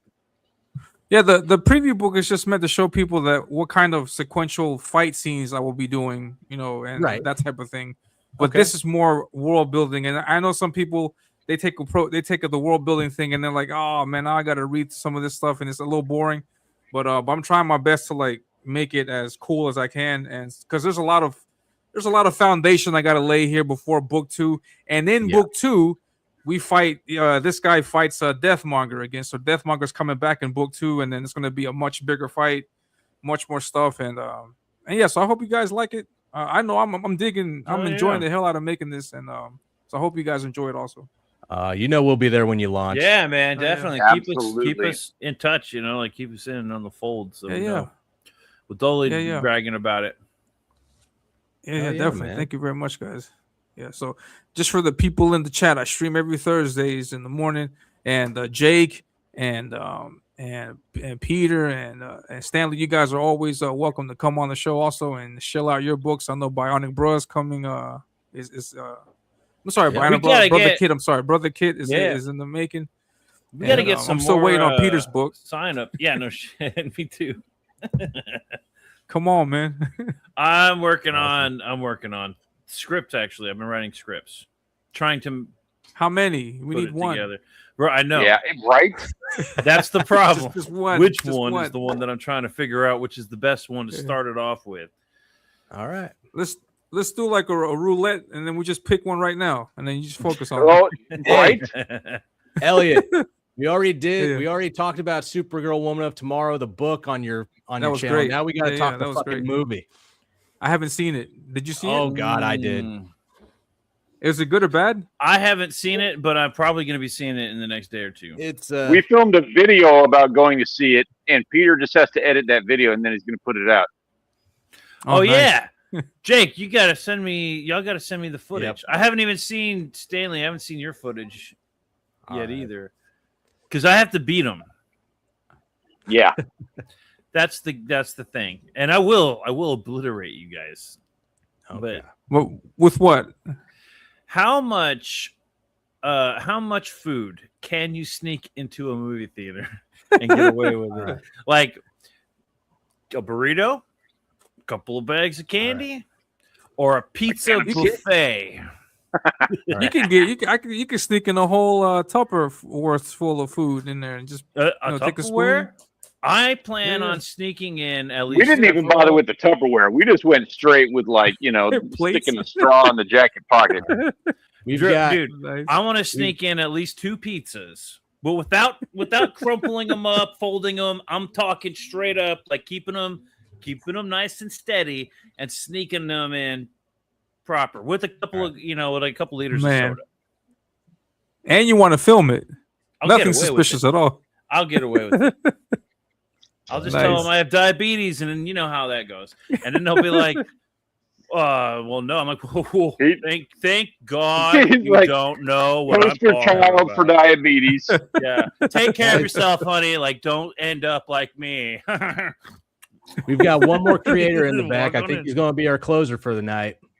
All right. Yeah, no problem. No problem. Elliot. Hey, Elliot. Good seeing you, Elliot. Take it easy. Good luck. No problem. We'll thank you very much, Thursday. guys. All right. Yeah, thank you. Next Thursday, 9 a.m. Eastern Standard. No, 10 a.m. Eastern Standard Time. I'll see you guys there. You guys be safe. Thank you for having me. Hail chat. Hail Compass Gate. Yeah. Here we go. Hail. All right. Love Elliot, man. He's such an awesome guy. All right. Yeah, we need more Elliot in the world. Right? All right. Yeah. If nobody else has the balls to come on the show like our guests have, then this is going to be our closer. And we're going to welcome to the studio Ryan Dubé. I'm going to let him announce it when he gets in here. Hey, what's up, guys? Yeah, you guys are all right. You guys are all correct. I'll accept any answer. It's fine with me. All right. Cool. Always had teachers that didn't know what to call me, so I was like, I'm used to just call. Yeah, that's me. That's who I am. But yeah, no, Elliot. It's funny because he's the one that actually said, "Hey, jump on the show and promote your book." And I was like, "Yeah, sure, I'll do that." So it's pretty cool. I'm glad that he sort of did that before me because he's the one that recommended you guys. So that's awesome. Hell yeah. Yeah, so thank you guys for allowing people like myself to just jump on and say, hey, what's up, and here's my book and all that. I would say the exact opposite of that is thanks to guys like you that allow a show like this to happen. So thank you that it allows us to all hang out, being able to like talk comic books and stuff. So thank you. Okay, yeah, no, awesome. Yeah, and I did unfortunately see Supergirl, and I did do a little short stream last night about it. So, and that is one of the reasons why I am a comic book writer and artist and colorist now and all that is because of things like that. So did you read the comic that it was based off of? My friend, who I love dearly, he read the comic and he was more excited about it, and he watched the Supergirl movie as well. And I'm in Texas, he's in California, and we just talked about it last night. And he was like, "Yo, they should have just stuck to this." Dude, the book, we were all excited because we read the book. We did a review of the book, and we were all excited to watch the movie. And now we're hearing it's dog water. Man, I'll tell you what. If you liked Superman from the 2025, you probably still won't like this. It's just more of the same, man. It's like, hey, whatever, So it's just like DC can't get it right. They just can't. Marvel is, they've been stumbling since Disney Plus. DC just can't get a footing, and it's like, hey, this is what it is. It's like, no, it's Marvel with an edge. Nobody cares. Yeah. I wouldn't say that. Yeah, it's not Marvel with an edge. That's a terrible comparison. I'll tell you what, but that's what they keep promoting, and that's what they might be trying to do that, but that's not accomplished. You know what they could have done for this movie that might have saved it is taken out the useless cussing and just let little girls. Well, it sucks because it's not a good theme for girls to watch. No. Like, my girls are, thankfully older, but I wouldn't take a little girl to watch and say, hey, this is Supergirl. This is your role model. Yeah. I can see that. So yeah, I mean, she's a party girl. There's, and she all kinds of stuff, and then at the end of the movie, she wants to party with the girl that's younger than her for her birthday, and it's like, I know what kind of partying you guys do because. I never even really thought about that. All the context for all of this. All the context for the story arc that took place in the book is totally lost, wasted, torn to shreds, and thrown away in the movie. They only had one thing that I could recognize in the writing, and unfortunately for DC, like they've had two horrible writers, not including James Gunn, but they had Christina Hodson that wrote for Disney before Gunn. I mean, not Disney. I'm sorry, DC Good before one, Gunn. Mo. Don't let him get away with it. And she wrote things like Flash and Batgirl and Birds of Prey, all the blockbusters. And then that Batgirl movie was something else for sure. And then you have this lady here that's she's got, I think, a couple of projects under her that's going to be under her belt, and she's also a very young writer. So we're not getting seasoned writers for these things. We're just getting somebody that's going to take a direction from James Gunn is going to like, no, I don't like that. And you don't get paid all that much. So you listen to what I want or whatever. And yes, I mean, we're just getting subpar scripts, and you can't blame really the actors and like nobody really has. I agree with that.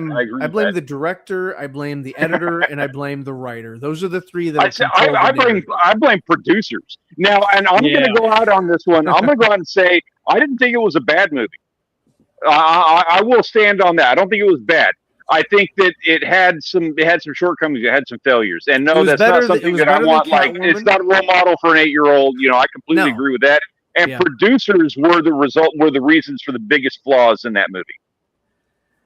Producers are just like a gopher. They just they get your talent. Yeah, well, so I'm blaming the nefarious, unknown, entity that is a producer. But things like, Spider-Man 3. Like the whole Venom thing and the Green Goblin #2, that was so that they could have a cool action figure with the cool snowboard, and they made him all trendy and weird. And you talking about the what's his face? Tobey Maguire, Spider-Man 3. Yeah, he was a guy in a paintball suit. I'm sorry. The reason that movie sucked was because they wanted to sell toys because producers just wanted to make they were got in there. Thing. Yeah. And so Supergirl, one of my issues, and I thought Lobo was a good character. I don't have issues with the character so much, but wasn't in the comic book. So let's put this character in there just because we need to sell some more tickets. And how do we do that? Jason Momoa. And I'm not even knocking Jason Momoa, and he is a well-cast person for Lobo. But one of my big issues with a whole lot of movies out there is when they're we have something, we have this thing that we're going to go with, but we need more. Like, we need a bigger name attached to it. We need another character that's going to help sell us, because there wasn't a Lobo character other than Comet in the actual comic book. And I wouldn't have wanted Jason Momoa as Comet. So see, the way I look at it is Lobo actually went up against Supergirl for a small bit in the New 52 run, and made me accept it. But I wanted it to go a different way for for Supergirl at the end of the film, and because had they done this right, we could have gotten Supergirl and then Supergirl with the Red Lantern ring, and then we could have had her redemption arc for Crisis on Infinite Earths down the road if they ever want to try and accomplish that, because they totally dropped the ball with Flash.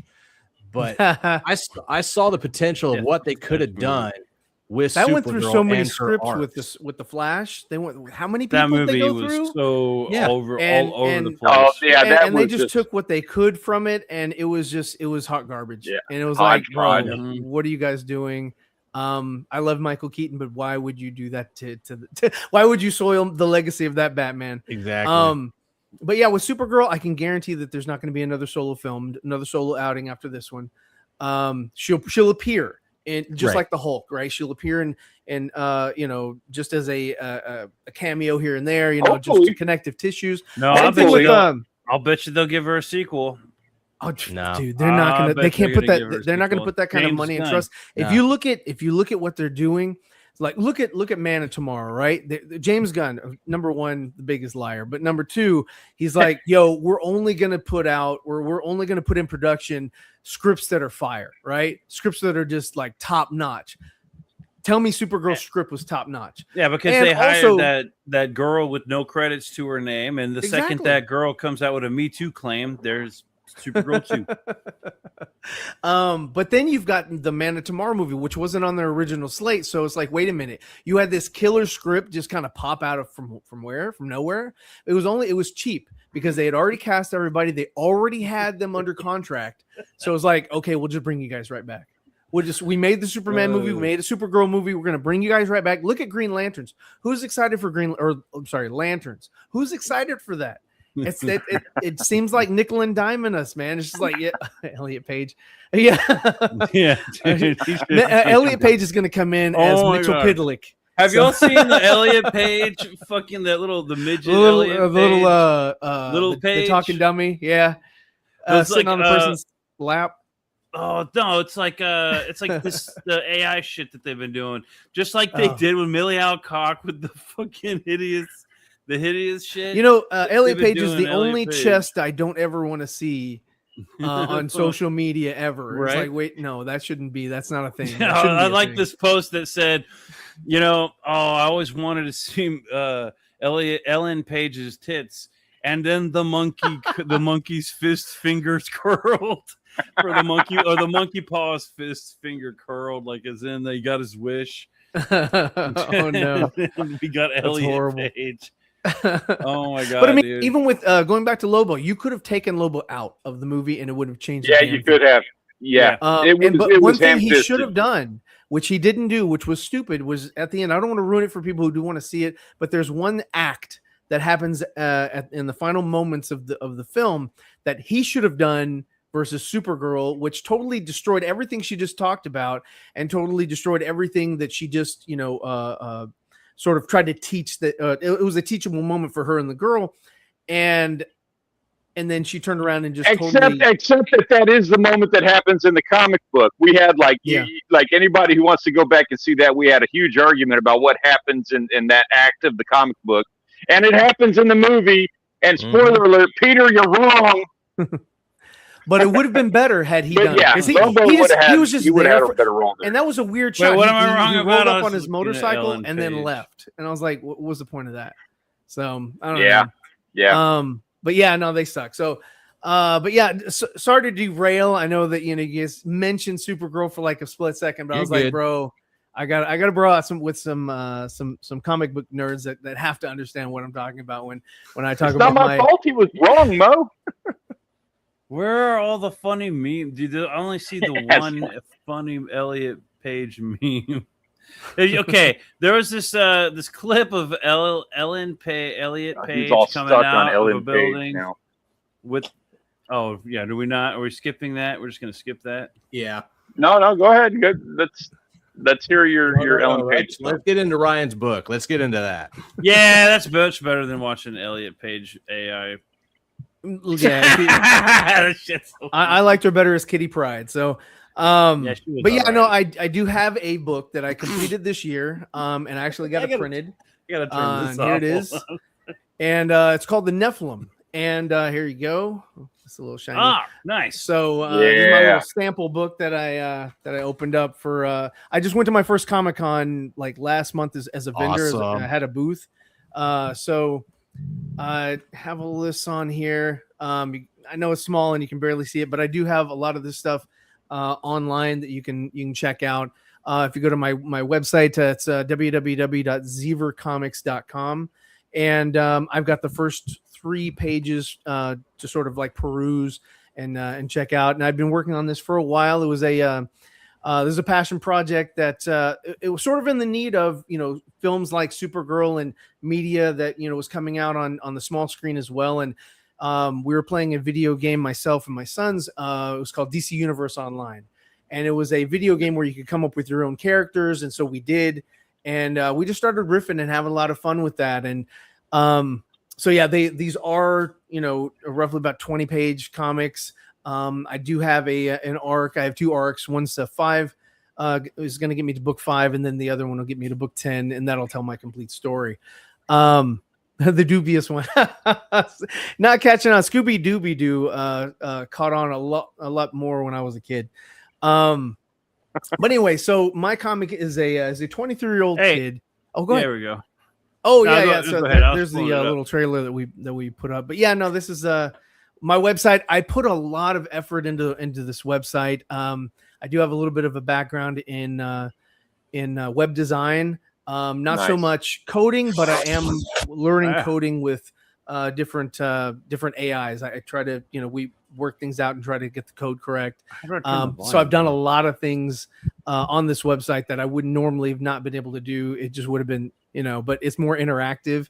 And I am working on a map for my city. We have a city called Port City. If you think about like Gotham or Metropolis or, even Central City or whatever, they're all sort of based off of loosely, either New York or Chicago or whatever. And I was like, you know what? Gotham is just a Gothic type city, and that's where it got its name. And Metropolis, that's just what you would call a city, a densely, populated city. And then, so I called this one Port City because it's by the water, same sort of, semblance. And because I'm in Texas, I said, hey, it can be on the third coast. And what differentiates my city or what you would see sort of visually different is like, New York would have the subways. Chicago has the above ground railroad or trains. And then over here in my neck of the woods, we have what's called a light rail. And that's just little cars, 3-car, usually trains that are in the city and they just ride on the Galveston. on their tracks. I was gonna Galveston say is Houston. definitely, but no, I'm in Houston. And so yeah, that's where those are, and that little That's pretty shot there of the bolt or his sparks that reminded me of what you guys were talking about when you were talking to Elliot about his book, about just having like little effects there to sort of help his little scene to make it seem more interactive or interesting. Because that's basically with these panels, you want to try to make them, for me, you try to make them as interesting because it's just a cell. It's just a one image, and you got to tell a whole story, or from a series of images, much like a what do you call it, a storyboard, but not as dense as far as pictures. So you only get and like I said, these are my characters. I did what's called super shorts, and those are mainly for kids. But they're a 1-page. I did a 1-page here, and it's just a short little story. If you recall, like He-Man or G.I. Joe or Mr. T or all that, at the end of the shows, they would have these little teachable moment kind of things. And I'm not trying to preach to kids or anything. Yes, PSAs. There you go. And I'm not trying to preach to anybody, but I was like, you know what? Let me put some things in here of scenarios, and how would he sort of, kind of relate to the kids and say, hey, maybe you shouldn't take your parents' credit card and buy or purchase some DLC content without their knowledge, without their permission. So that's sort of what this one is, and it's and when we put these together, and we're working on the second one now, they're free and available on the website for anybody who wants to look at it. But it's going to be in different styles, so I'm going to try to acquire different artists to contribute, and we'll have like a 1-page script. And yeah, unfortunately, I put my first one out there, and it's you're out of shorts. But I did this one sort of in the style of manga, and which is not the style of the comic book. The style of the comic book is very, just American sort of standard. We do have this comic available right now on digital over at Amazon. So we just got that. It's, if you have Kindle Unlimited, it's free. But yeah, you can definitely check that out there. I got a couple questions. Yeah, go right ahead, man. First of all, how big is this book? So this one here is what you guys were saying something earlier about 20 pages. So this is about 20 pages for the first one, and I'm already 22 pages on the second one. So that's roughly where I want to land.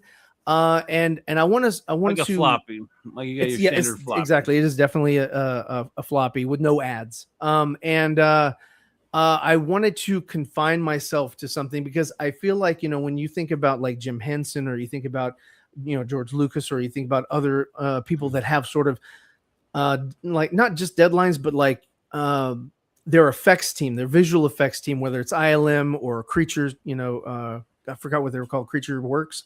But they always had to find out, very creative ways to solve a problem or to be able to tell a story. And unlike, the prequel trilogy that just solely relied on green screens, and he was like, yeah, we can open up, and that opened up different problems and things like that with creativity.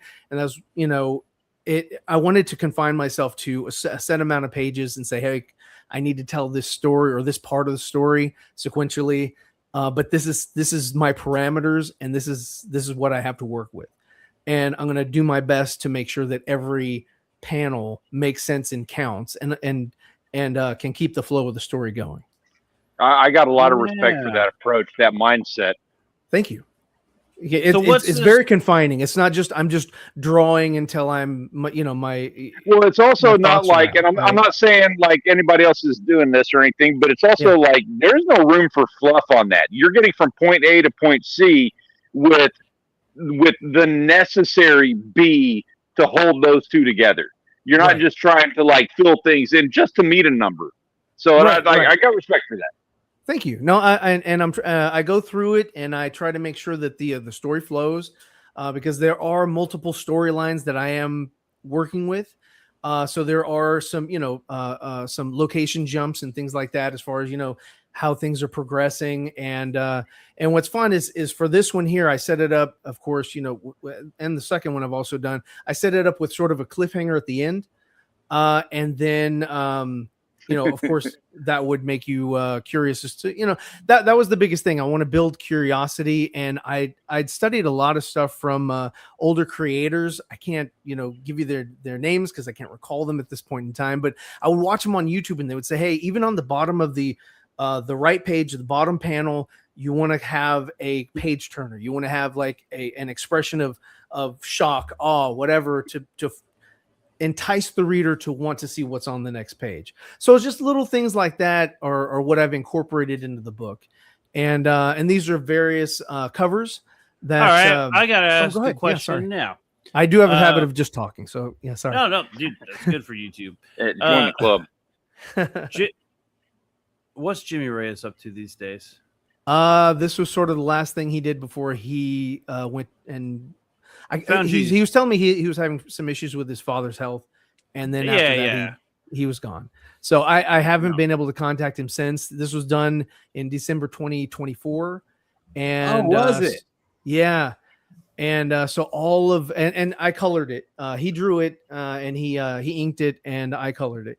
And I like Jimmy Reyes' artwork. He's fantastic. He was a really nice guy, really good to work with. But he did kind of, and he is down here in Texas with me. So it's a shame that it didn't have to go down the way it went down. I was talking to him behind the scenes about, not about that, but more about like he sort of in a way lost focus a little bit of what he was doing, because he was working with he wanted to continue his Dragon Rage book, but he thought that nobody cared about it and things like that. So then he said, "Hey, I've got this other idea of a Mount Olympus book, and I want to do that." So he started to start penciling that, and also in the same time frame, he was also penciling this werewolf vampire Western thing. And he's an amazing artist, and he has a great imagination, but it just kind of didn't mesh at the end, so it didn't work out well. Yeah, that sucks. Jimmy was a good artist, and he was funny on streams. Yeah, no, he's great. I learned a lot from him from his inking streams, because I do have a background in art. I've do art for businesses. I create their logos and things like that, and do marketing presentations and things like that. So I sort of had that background. So getting into comics and sort of relearning or learning how cell shading or cross hatching and just comic book shading in general and things like that. I had to like scour the internet and watch a whole bunch of tutorials on how to do that process. But now I got the big question. Yes. Who is the Nephilim? What's his story? What are we reading this story? So he's a 23-year-old character. He lives with his mom in Port City. They don't live in the greatest part of town. She's a single mom. And while she's out and she's a nurse, while she's at the hospital, he's dressed as this. He's going out and he's doing his thing. We've created if you look at that, scroll down a little bit, we have created a new energy or power set right there. It's called Dark Light Energy. And so this is something that he got through genetics, and this has ties to his father. And so he doesn't really know how to use it. So if you're sort of familiar with a show called The Greatest American Hero, this character doesn't understand how to use his powers. He understands he has powers, but he doesn't quite know how to use them. So he's sort of a one-trick pony, and he's sort of learning how to use this thing as he goes. And he's really cocky. This thing, it's energy, so it comes from within his own cells, and it wears him down. His vitality wears the more he uses it. So he has to be very tactful. But he's a 23-year-old, so he's not going to be very tactful. He's going to get himself in situations where he's either going to overexert himself or something's going to happen, just because he just doesn't have that sort of temperament mindset and things like that. So he's cocky. He's kind of brash. He's an athlete because his father, when he was still there, would work with him on these different like lacrosse and basketball and baseball and track and things like that, to sort of understand where he is on the on his abilities, because they didn't understand the whole dark light thing, but they knew that he was more dense. They knew that he was more agile, strong, all that while he was young. And then his father's no longer in the picture. And he's sort of kind of left with that. And he's like, hey, I'm still here. I'm with my mom. I've got to, at least protect this part of the city, and keep it safe for her, a good place to live, because they don't really have anywhere to go. And then we're going to find out where he gets his powers from, how he got them, what his father is a biogenetic researcher, and they sort of come from the Middle Eastern region on an excavation from Nebuchadnezzar's tomb. And they get some blood cells, because the blood cells are still active because of the way that he was mummified, the way he was preserved. So they try to extract that. And there's more things to it, but there's all the villains that I have in here are somehow connected to the Dark Light. If you recall, like the Flash television show, where they had that one sort of ground zero kind of event where every villain sort of is affected by Barry Allen's Oh yeah. Right. Like So they explosions. all have some way of connecting to this dark light energy, and some even try to make synthetic dark light energy, and to see how stable it could be or how unstable it is, and he can create constructs with it, but nothing too crazy. But he'll create like nunchucks, or he'll create a bracer for his fist, or he can create like a grappling hook, like you see on here. This is sort of how he kind of gets around right now, because this is all he knows. He's that one trick pony. So that's sort of my comic book character in a nutshell. But yeah, I mean, this first outing, I kind of akin it to the Star Wars: A New Hope, where it's just sort of, here's what's going on. Let's see about the universe. Let's just open it up for you guys, and then we'll get into the story in issue number 2 and find out a little bit more about him, find out a little bit more about his family, his motivation, the other characters in the universe, and what's going on with that. And so I mean, I've got my next comic convention coming up in maybe 3 weeks. I'll be in Bell County the Bell County Comic Con, and we'll be heading over there, and we'll have the printed copies. And this book is ready to go. Order Yes. online as well. You can order it online. You can order the physical copy online, provided I still have some left, and I do have them marked, so I do know how many I have in stock. But you can order them online physically. You can grab the not DLC. I'm sorry. You can grab the PDF from this website, or if you have a Kindle Fire or a Kindle Unlimited account, you can go to Amazon and download it for free and have a look at it. Hey, So that's pretty cool. Yeah, that's a cool option. Yeah, and So when is the second book looking like it's going to be coming out? I am drawing it right now. I actually I had a colorist, and I lost my colorist, and I had to learn this type of coloring. So it took me a little bit longer. I have somebody that I'm talking to about coloring, so I'm going to try to set up a campaign here within the next month or two. But I do have a contest that we're offering next month, at the beginning of next month, where it's called Hunt for the Nephilim, and I have that. I just advertised that on X. So if you follow me on any social media, it's always at Zever Comics just at Zever Comics, and we have that. It's sort of a when I was drawing the first book, I put a lot of Easter eggs in it. So there's a lot of characters that you might see, but you can't really look at it with the physical copy. You would need to look at it with the digital. But there's a lot of stuff, because when I was drawing it at such a high DPI, which is a 600 DPI. I was zooming in so much that I didn't realize or recognize that I was zooming in to the point where you would not be able to see it with the naked eye. It more than likely wouldn't get printed. You should still be able to see some of the things that I put in, but I put in a lot of pop culture stuff in there, like McDowell's from Coming to America, and I put like Flynn's from Tron, and I put various other things, just spread around the comic book on almost every single page. And so we're just doing we're gonna do like a little scavenger hunt, Where's Waldo kind of thing, and have a little fun with it. Oh, so that's kind of a fun thing to do. Yeah, I appreciate that.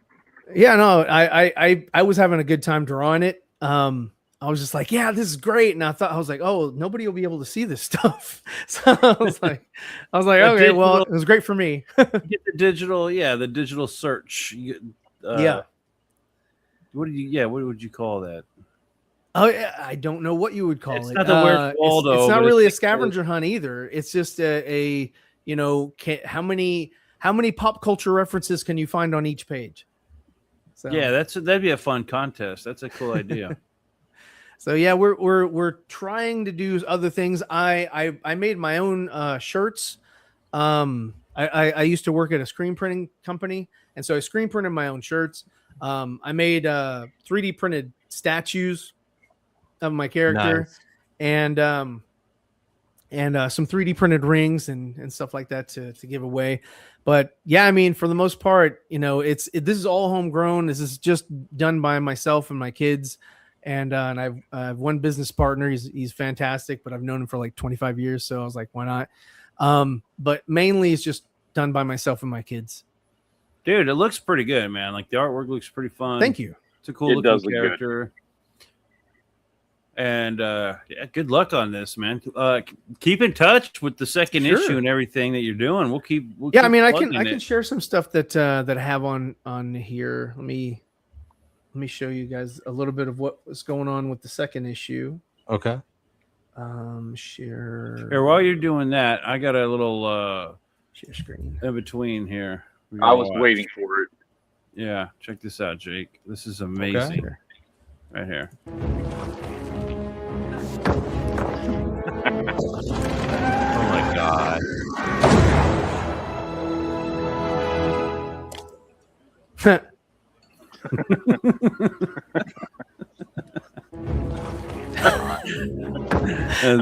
There's just a ton of these. Yeah, they had one of them where they were. She was throwing toothpicks. Yeah, hit the guy in the chest. Aw, you're adorable. How old are you, sweetie? I'm not cute. I'm a man. Sure you are, honey. I'm serious.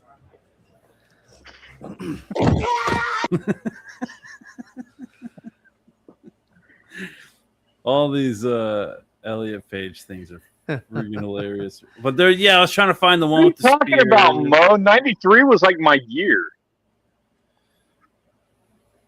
Oh my God, I don't care what you have to say. Where's those? Where are they? That's not one of them. Mo Big says the book looks solid. Kill the super short with fire. Oh, thank you. Thank you.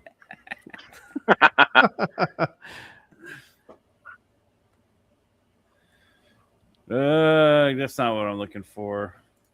I don't even care about all that. The stupid, it's the funny memes, dude. They got Ellie, like Millie Alcock. They got her good with that. With that, she looks like Geico's Land of the. No, it was Land of the Lost. The Land of the Lost kid. Yeah. Yeah, it was the Land of the Lost one. Was funny, man. Okay, latest. Maybe it's the latest thing. Oh, okay. What? Mo, I'm like, dude, like 93 was like one of the greatest years. And Mo's like, well, that's why I said before 93. I liked Airplane. I liked Airplane too. I was a Larry Bird fan. Naked Weapon or whatever that. Naked Gun. Naked Gun. I've been looking for those. I've been looking for those on streaming lately. Oh, they're definitely on there. I watched all three like maybe a couple months ago. They still hold up for me. Yeah, I gotta find them because that shit was funny, and I haven't seen them in over fucking 10 years. Oh. Yeah, maybe 20. Shoot, gentlemen, my apologies. I'm afraid my phone is about to die. I've got to sign off here. All right. Yeah, man. we're getting. Okay. You got your thing. Hey, Ryan. Yeah, I do. Man, it was an absolute pleasure, dude. I'm loving what you're doing. Mine. Love hanging out with you. I hope we get to do this again because we got all kinds of fun conversations we need to be having. Oh yeah, definitely, man. I'm down for it. Cool. You guys have a good night. All right, Yeah, man. man. Let's see. So this is one of the shirts that I pressed. It's just I just wanted to show off that. That was a lot. Those are the is badass 3D printed rings. The other types of shirts that I made. I tried two different designs. The blue one was for because I come from a running community, 5Ks, 10Ks, half marathons, things like that. And so I was used to ordering smalls, mediums, large, extra large. And so that's what I did. I was like, I'll just do an order for myself and I'll print these myself out, off hours. And I had a buddy of mine who was like, hey, well, what about 2X, 3X, 4X? I was like, what? So welcome to the comic book world. So I was like, wait, what? He was like, yeah, man. So I was like, okay, cool. I'll do those. So I changed the design and I put the emblem, the logo on the sleeves, kind of like the Batman or not Batman. I'm sorry, Superman, Death of Superman when they put that on the on the shoulder. So I put the logo on the chest. I made it a little bit bigger so that it would look more natural on a larger shirt. So I did that. So this is the second book. This is the cover reveal that I just did maybe last week, and so that this was done by Rob Marzullo. I don't know if you'll know him from Ram Studio Comics. He's one of the ones that I would watch a lot of his videos, and sort of learning how to draw for comics.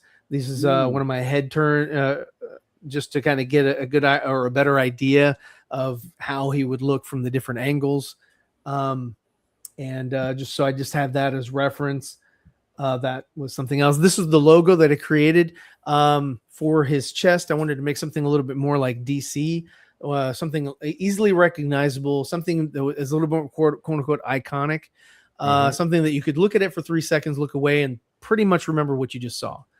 And so that was sort of, and the dichotomy is that it's black and white, so it's kind of a yin yang, good versus evil sort of thing. So he's not all the way good, not all the way evil. Same thing with his costume or his outfit. If you recall, a lot of the that's Port City, and this sort of inspiration that I used for his logo from different cultures around the world. Where this is sort of us world building. This logo wasn't really isn't really found on any hieroglyphs or anything like that. It's just sort of, this is where we're like, hey, what would it look like from this region? And so we kind of did all this stuff before we started writing the comic. But his costume is sort of, it's the blue that they used for Superman and Batman, and then purple, because blues, reds, and yellows usually were meant for superheroes. They were primary colors, more heroic. And then you'd have your greens, your oranges, and your purples for your villains or your lesser characters or whatnot. So I said, okay, well, let me go ahead and go with the Superman, Batman blue, and then the purple, showing that he's not completely a Boy Scout, but also not completely like the Dark Knight. And I felt like the shades that I chose from the Pantones that were used from back in the day, I think they work well together, the blue and the purple with the black and white logo. And I wanted to make another thing you want to do for anybody who's coming up with a character. If you a really good character design is one that you can put in silhouette and easily recognize who that character is. So if you're looking at Sylvester, like Tweety, Batman, Superman, Flash, you can kind of say, oh, I know who that is just by the silhouette. Yeah, I've heard that before, like the silhouette test or whatever they called it. Yeah. And so this is my character just kind of hanging out with the other guys, and I was like, you know what? Let me do something that shows, hey, he looks like he could belong on one of these comic books. You be seen together with these characters here, these iconic characters. So that was done for fun, but it also is available on the website if you want to grab a print. I do have the physical prints here, and we do mail them out from here. Because I have a post office really quick. That was for fun. That was just a little thing we did. In a video That's game. cool. Yeah, just a lot of different stuff. We wanted to kind of branch out and say, hey, you know what? Like, why wouldn't you put this on this, that, or whatever? Why wouldn't you, try out different things? This is sort of my marketing background that we put out. Book one was available about a month and a half ago. So that's sort of just highlights. Hold on one second. Oh, I'll show this. I mean, we're shilling. So if you would like to help fund us, help us out, you can definitely do so just by, supporting us with these on one of these links. They all work. And they're also on the website if you wanted to go to the website and do that as well. But we definitely can't do this without help. This is one of the pictures or one of the pages from issue number 2. And this is sort of that energy and it's sort of building up. And I'm going to have some other panels on the side of other people reacting around this to kind of give it a little bit more emphasis on what's going on in this scene. And then there'll be a payoff on the next. And then this is just another one of the scenes. I always typically draw these characters naked first, just to get their physiology correct. It was a little bit difficult for me to, in looking at this, the guy here in the middle on the right, I wanted to show that his shoulder was dislocated. So I looked on the web, found a whole bunch of images that kind of showed that, and I was like, you know what, this is kind of how it looks. It looks kind of interesting on a big beefy kind of guy, but hey, it does make sense. It is hanging a little bit lower, but that's just sort of the thought process that I go through. You ever watch David Finch, his video? Oh yeah. Well, that's David Finch is one of the reasons why I got in contact with he did Jimmy Reyes. one recently about panels and the different perspectives and everything on how to make panels. Because what I'm seeing, this is like a page, right? This is one of the pages, or this is one of the pages I'm working out. This is not the final layout. I just wanted to sort of kind of like when I'm looking through this, I'm like, okay, where does the eye need to go? And of course we're left to right, but like how is it going to flow? And because it definitely has to kind of bring you, and then also the word bubbles or thought bubbles, or not thought bubbles, but the little the boxes, they sort of need to also help you along with where your eye should be going to further the story, and also not be confusing for the audience. Like, okay, well, where do I go next? So that's just something definitely that you want to, or I keep in mind as I'm putting this thing together. And I've made some changes to this page as well. It's that was just my original flow. And okay, here it is. Here's the update. So I kind of changed a couple of the things around. I made it a little bit less abstract, and gave you a little bit more of like a this to this to this to this to this, and this is how it goes left to right all the way down. Oh, okay. This is looking good. Thank you. I'm almost finished drawing it, and then I'm kind of like, as I go, I'm going back and adding some of the stuff for whenever I have inspiration. I don't just draw the same thing every day. I'll pick a page and I'll say, okay, this is the one I'm working on today, because I just kind of feel like I have that energy. I don't go sequentially. I go in order of I write a script out. Actually, if you go to my website and if you want to write a comic book yourself, you can download my free PDF because there is no industry standard for comic book scripts.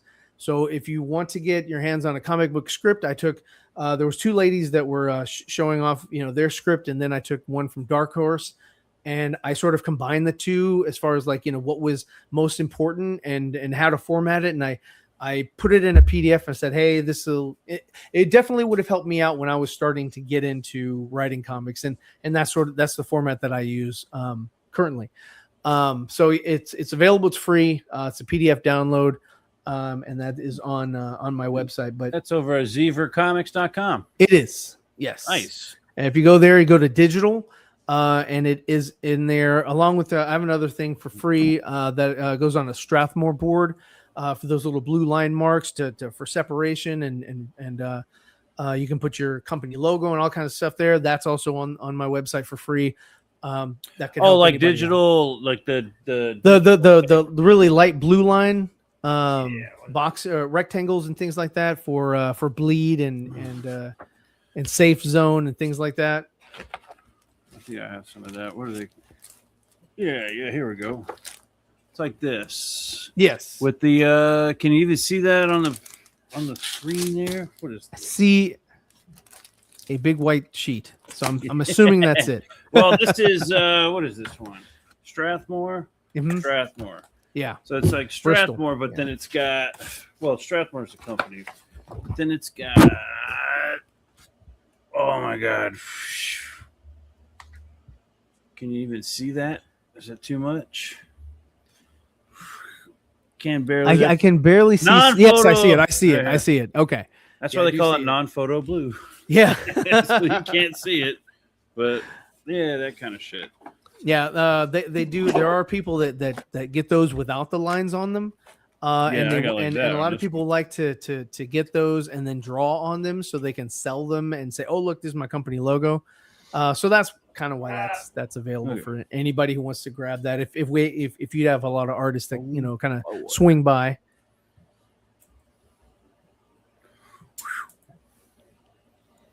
Nice, man. Well, okay, you got an elevator pitch. We'll wrap this up. Yeah. So there's the that's the manga thing that you guys. Okay. Anyway, yeah. So if you want, I can give you my elevator pitch. My elevator pitch is I have a great comic book character that is world building at its finest. We have created a brand new characters, brand new city, brand new power set, and everything is cohesive. Everything flows together. If you want to read something that is a good story and is going to be very heartfelt in the end, and there's so much drama. Everybody loves drama. This is packed full of drama as you get into it, as stories happen, as people make mistakes. We don't do the if then that. We build things as far as like, hey, if this happens, that causes this, is a cause and effect. Everything is cause and effect until the very end.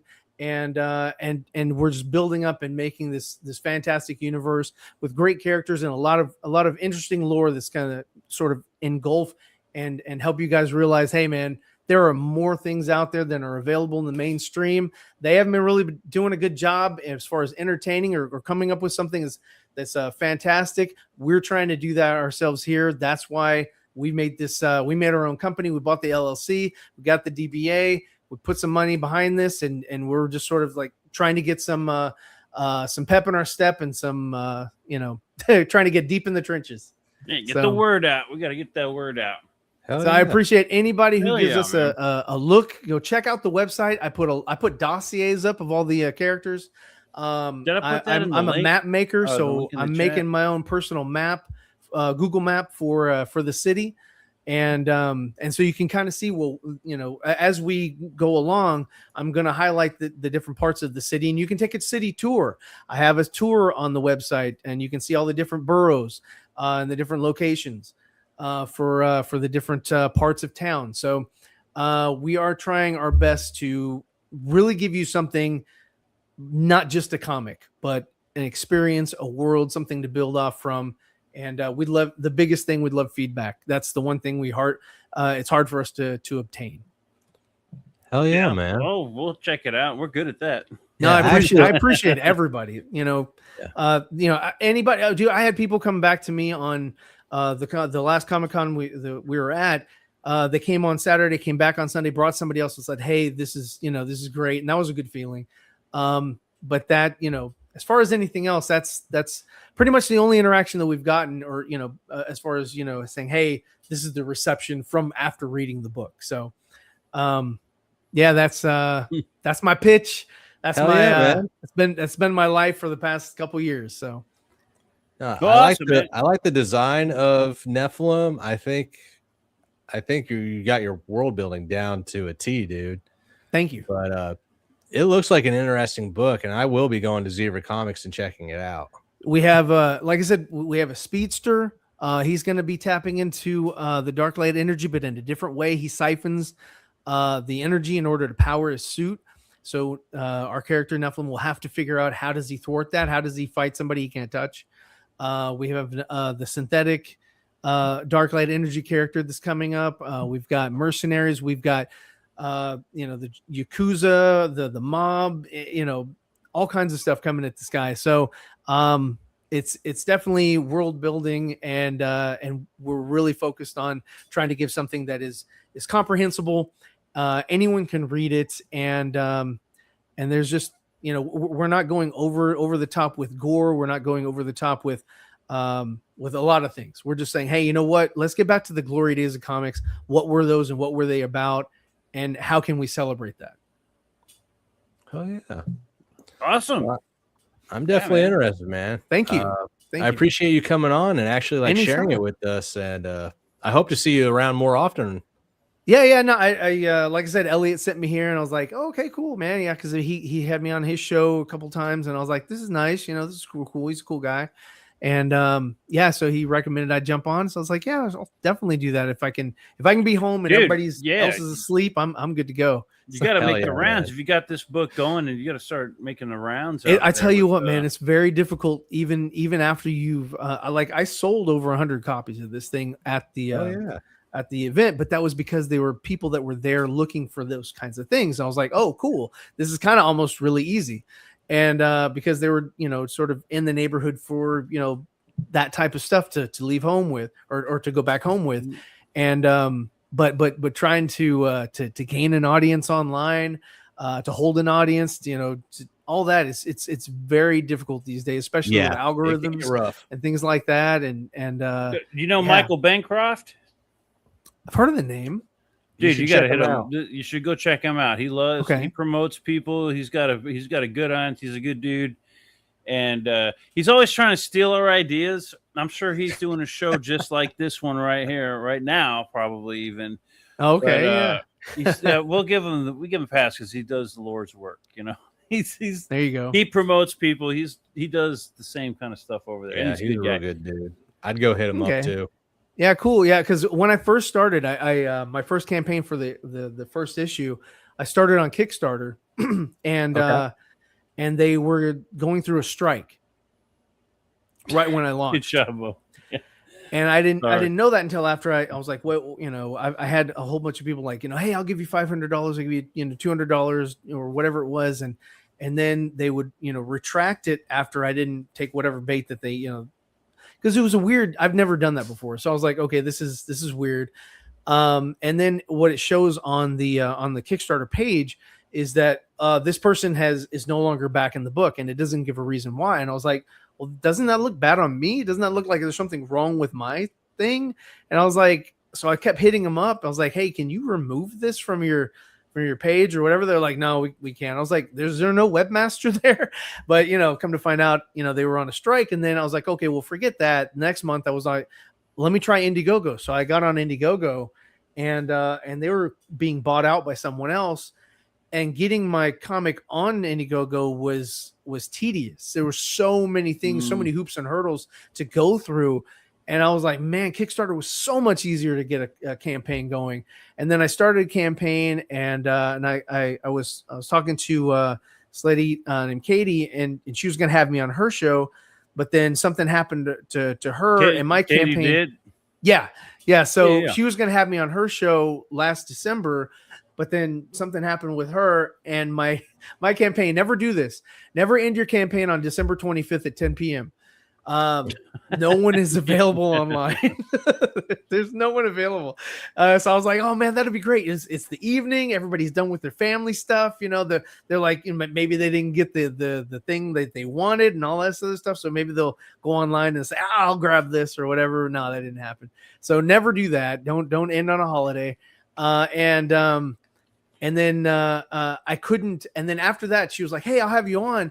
I was like, okay, that's great. But then Indiegogo was like, yeah, well, you can't open your campaign back up until after 9 days. And I was like, oh, crap. So I got on her show, but you couldn't back the book. So it's like, if you can't do it right away, it's kind of in one ear and not the other, I'm sure. And so I got back on again on her show, and that was nice because it was available again. But yeah, man, just getting the first book launched, I was like, I gotta do something. I couldn't wait for like the perfect time or moment. I just had to get out there and I mean, you don't learn anything from success. You learn a ton from failure, and so I've learned a lot. So I'm going to continue to learn, and I'm hoping that I'm going to improve as I come up on trying to get crowdfunded for this next issue. So well, I have no doubt you will, man, because I hear the passion behind it. I do feel like this book's gonna be prolonged in this indie circuit. I think you got something good here with Nephilim. Yeah, no, I appreciate that, man. And I implore you guys, check out all the stuff that I have to offer. Even if you don't buy it, I don't care. Just read what I have and let me know what you think of what I do have. If that compels you to invest, man, I'd appreciate that as well. Even much more so. Definitely. Well, thanks. I think we're going to close it down here with you, Ryan. I appreciate you coming on and sharing Nephilim with us. It looks like an awesome book. I love the design of the characters. So thank you. I took a lot of time in doing that. And like I said, that was I come from a logo background, so that was just sort of a big thing for me is doing that. So, yeah, man, I appreciate it, guys. If y'all need me to dip, I'll definitely jump off. But thank you again. Thank you, your audience, for at least, sitting through this and listening to my spiel. Appreciate it so much, guys. And y'all have a great night, man. Thanks. You do the same, man. Hell yeah, man. We'll see you around. Appreciate it. All right, later. Hell yeah, man. That looked like a good book. Yeah, man. I like that. It was pretty cool looking. I'm looking forward. I want to see more issues of that stuff. The character looks cool. Got a cool storyline. I like how it's like anti-light, like black light. I think that's a pretty unique look. And the way that the black light has like the outer like white glow of it, I think it's a pretty good looking book. Yeah, like the dark saber. Yeah. But like a lightning bolt. Right. Like a dark saber lightning bolt energy. Like a dark light. Uh-huh. Isn't that what he called it? He called it like the dark light. Yeah, the dark light. It reminds me of like Samus Aran's grappling beam. When he's like doing the grappling thing. Well, Big had some things to say, so let's see what he said. Solid 40 flights of stairs pitch. Now let's trim it down for the elevator. Yeah, that's fair. Yeah, you got to do a little. Got to have that pitch. They're ready to go quick. He said, I think this is going to be big, especially if Ryan can get his cousins, Owen and Luke Wilson, to promote this. He did look a little bit like the Owen brothers, didn't he? Yeah, it did kind of. That's funny. Kind of, sort of. That's awesome. Okay. What's he says? Stop looping, Peter. Stop looping, Peter. What am I doing that's looping? I don't know. I don't know either. But anyway, I liked it. I thought that was a good show, man. I enjoyed that. Dude, yeah, definitely. This has been a good one. We got more guests than I thought we were gonna get today. Hell yeah! Well, people this might just make it to where we do another one down the road. Spread the word to all your friends, everybody watching right now, everybody who's checking this out, from all the people that just came on. Go tell everybody you know. Spread the word and get on here, and we'll talk about your books. And if we got something, interesting to say or input, hell yeah. Definitely put it in there. Get the